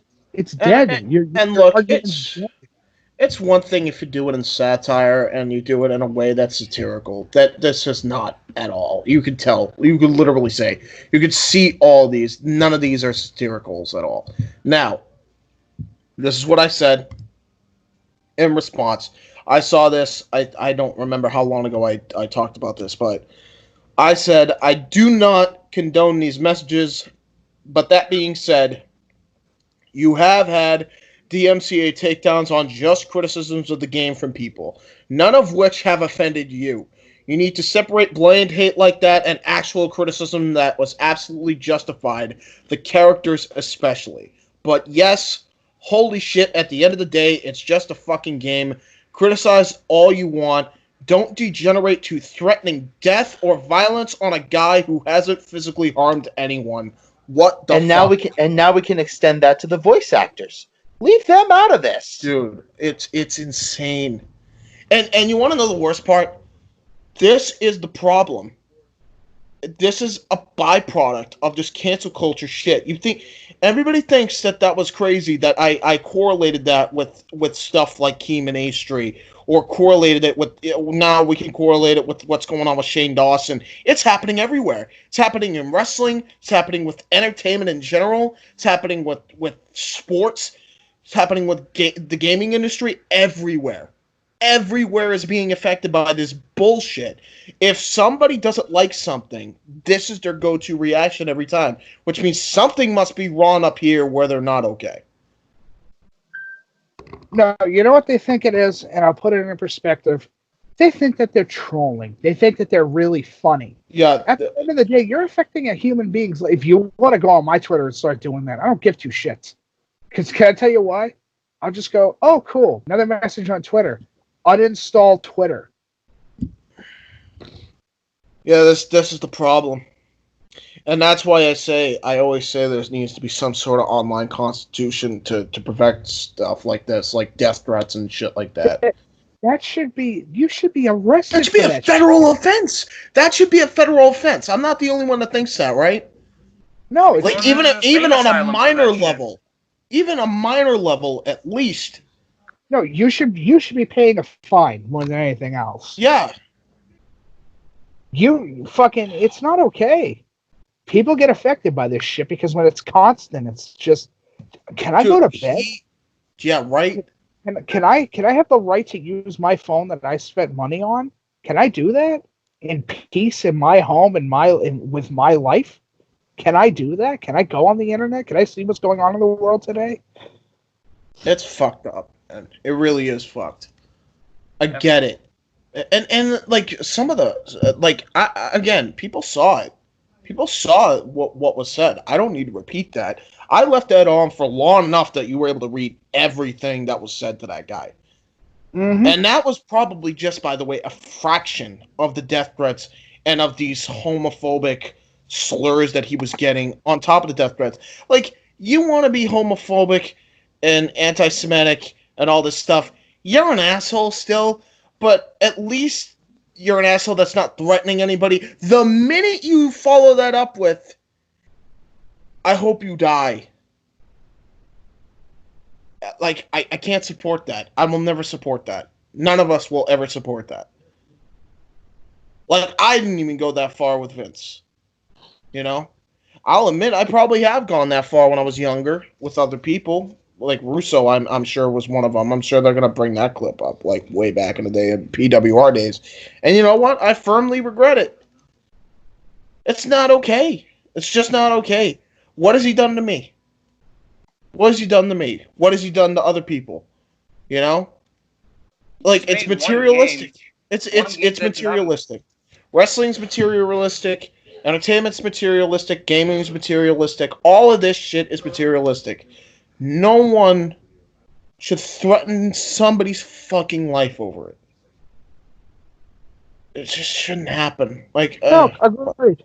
No, agreed. I think at the end of the day, this should be a learning experience more than anything else. Yeah. And what we should take away from it is, no matter what you make, no matter how hard you try to make it as good as you believe you can, somebody is eventually going to kick down your door and say, yeah, I bought you a gun, kill yourself.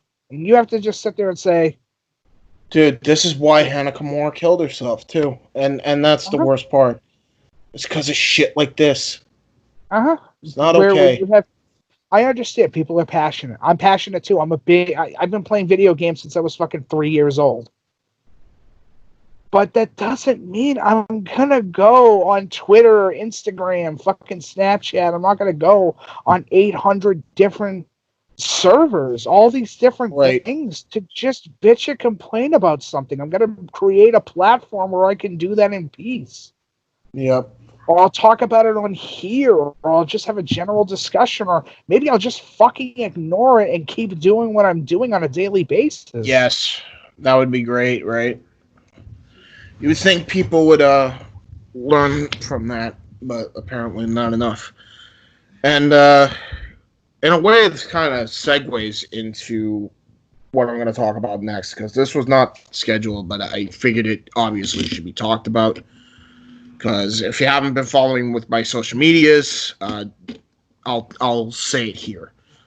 So, not just because of this stuff, because this stuff did kind of affect me a little bit, because like, holy shit, what the fuck's going on in the world?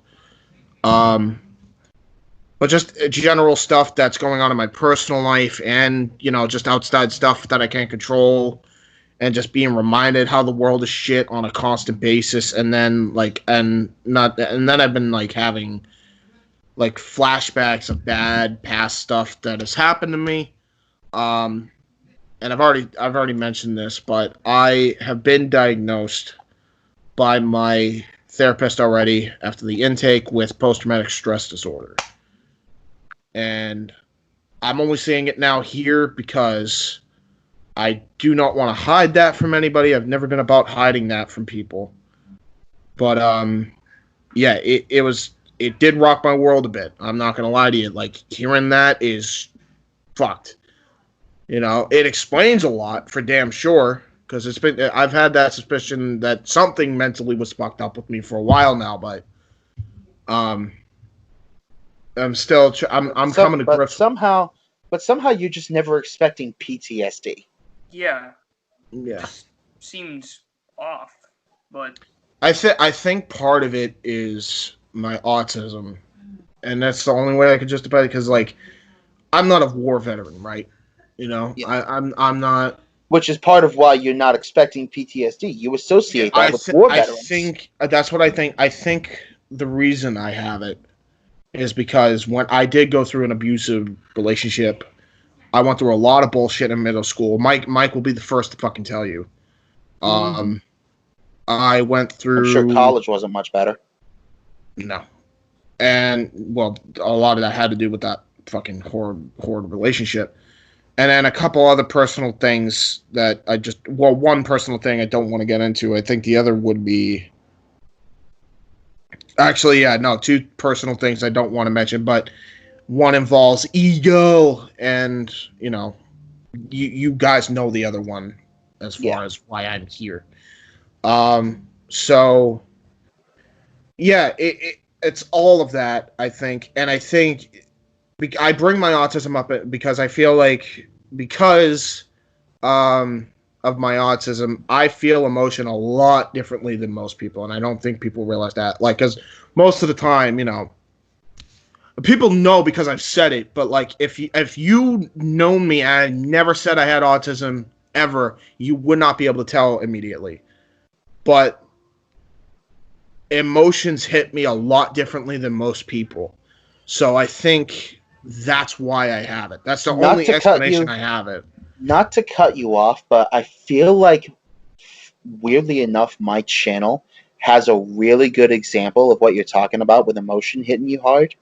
At least for a somewhat downplayed version. Which is?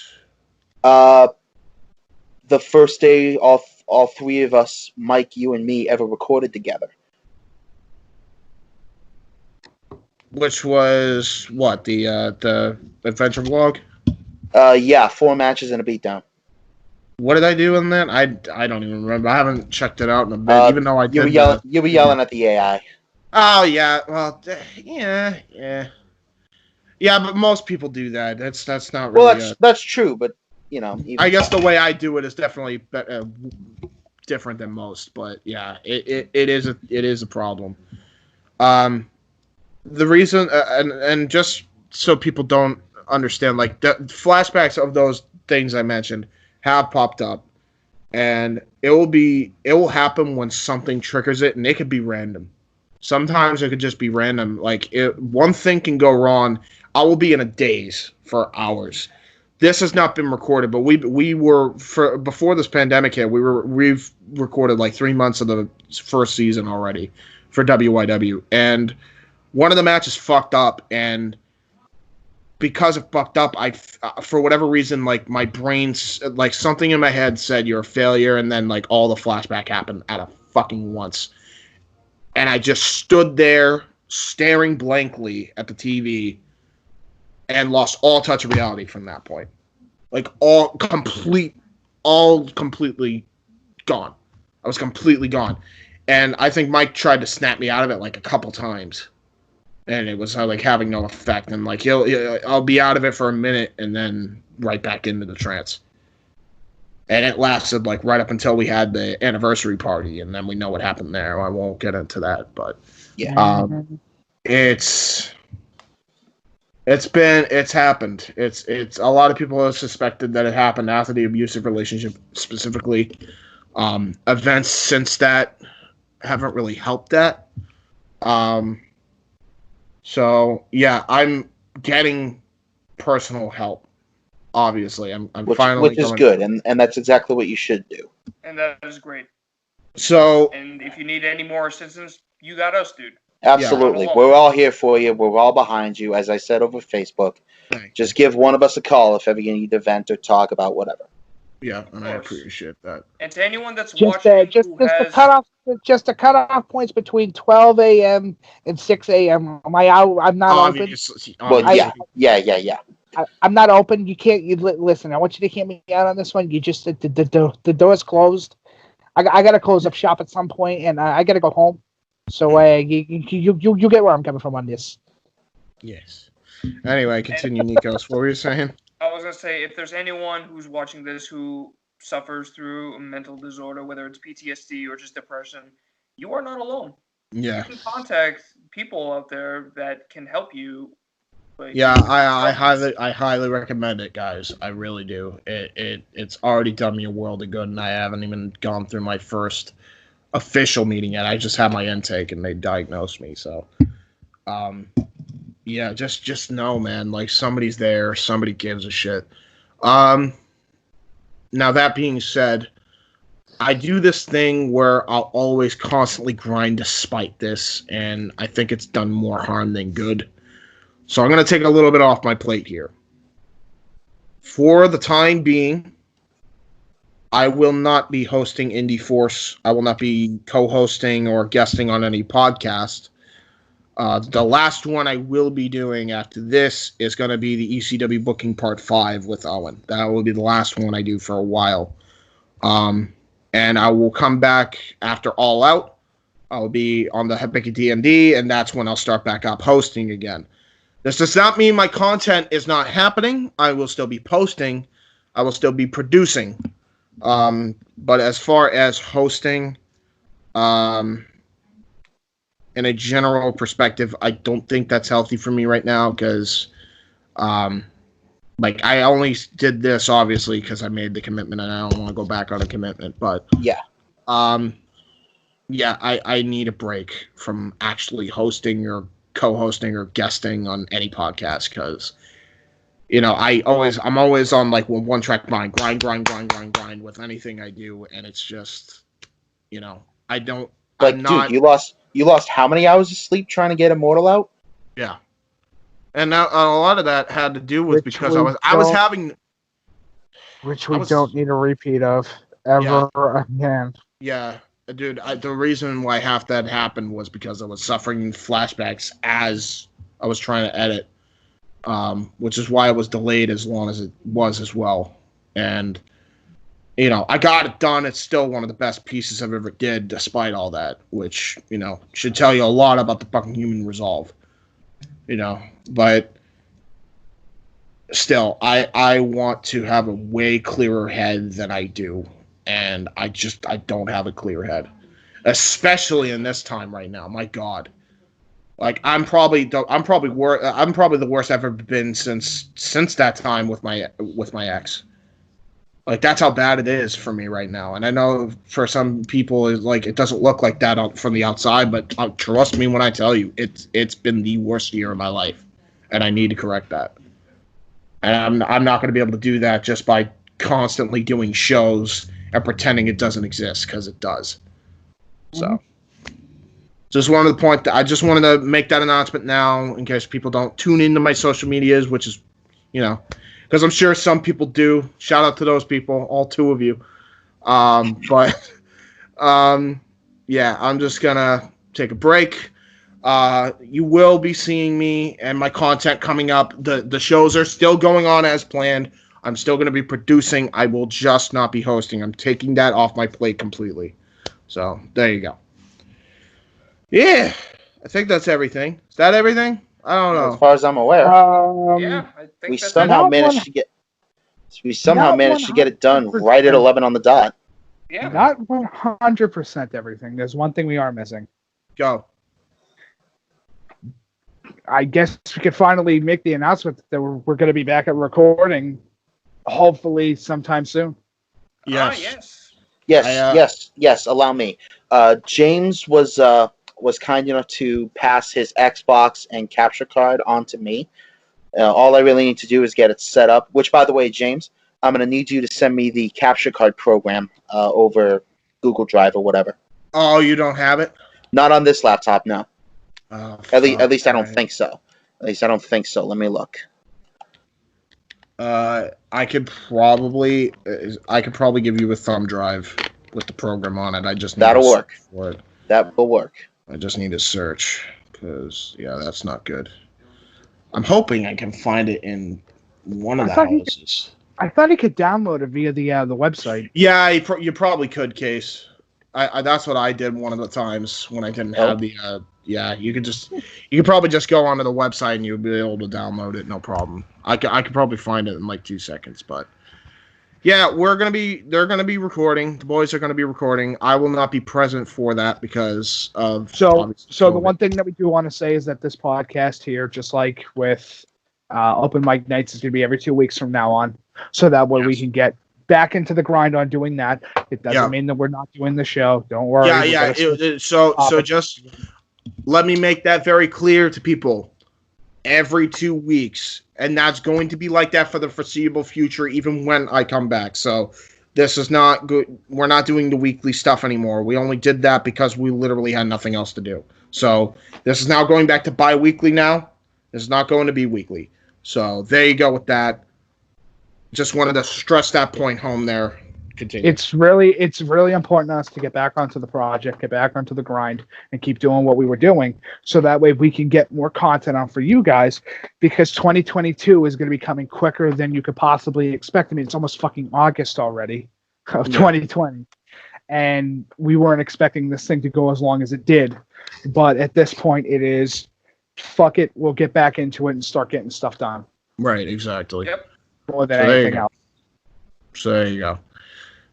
All right, so I guess I'll sign off one last time for this, and then Mike, it's all on you, man. If you guys like this show, obviously hit that like button. Comment down below if you are watching this on video on demand or in the live chat on the side. Make sure you share on Facebook, Snapchat, Twitter, Instagram, all the social media platforms. Spread our name out there. I would really, really appreciate that. Stay tuned on this channel for Jay Hebert theme edits. Those are coming back.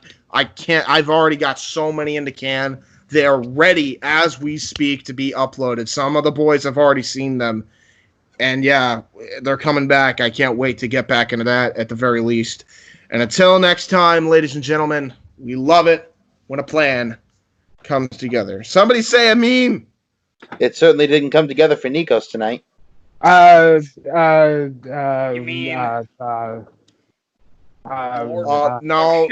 Nikos, don't do it again. Don't do it again. Well, at least he just held it up to the camera this time. This time. Oh, I got it. When in doubt, whip it out. Unless you're at a kid's birthday party, then you're going to get arrested. Goodbye, everybody. You need consent. No, dude. To the helicopter.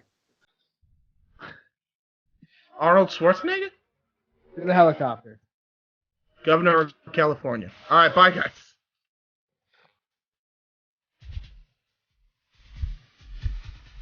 Don't blame it. Yo, it's killer be killed. Mess around and blood and get spilled to fill. I'm crazy. Don't be filling my pills. Ain't no use in anybody telling me chill or calm down, cause it's on now. Get you when you guard down, take a squad down. Whether it's a big city or a small town. Lay your bet down, you can get your round, be the next down, let down. I've been bringing it home, it's been a minute. Anything you're dreaming of doing, I better did it. Been in it from the beginning, I'm cooking just like a skillet. I never know the limit, I killed it till it's finished. Now I come in the party to catch a couple of bodies. Got you feeling all warm like a cup of Bacardi. I had enough of the problems and I'm in need of a definite. You ask for it long enough, you end up getting it. I rush down, leave your whole team shut down. Gun down like a cowboy at sundown. I'm in here, boy, what now? Make a tough ground, put the arms up like a touchdown. From the underground on top of the heap, I gotta crumble in this runaway. I'm rocking the beast. My head is stopping, get it popping, ain't no squashing the beat. Pretend a competition, knocking to eat. Now let's get it. Put 'em up, let me see your head. The war is on the line, it's in the sand.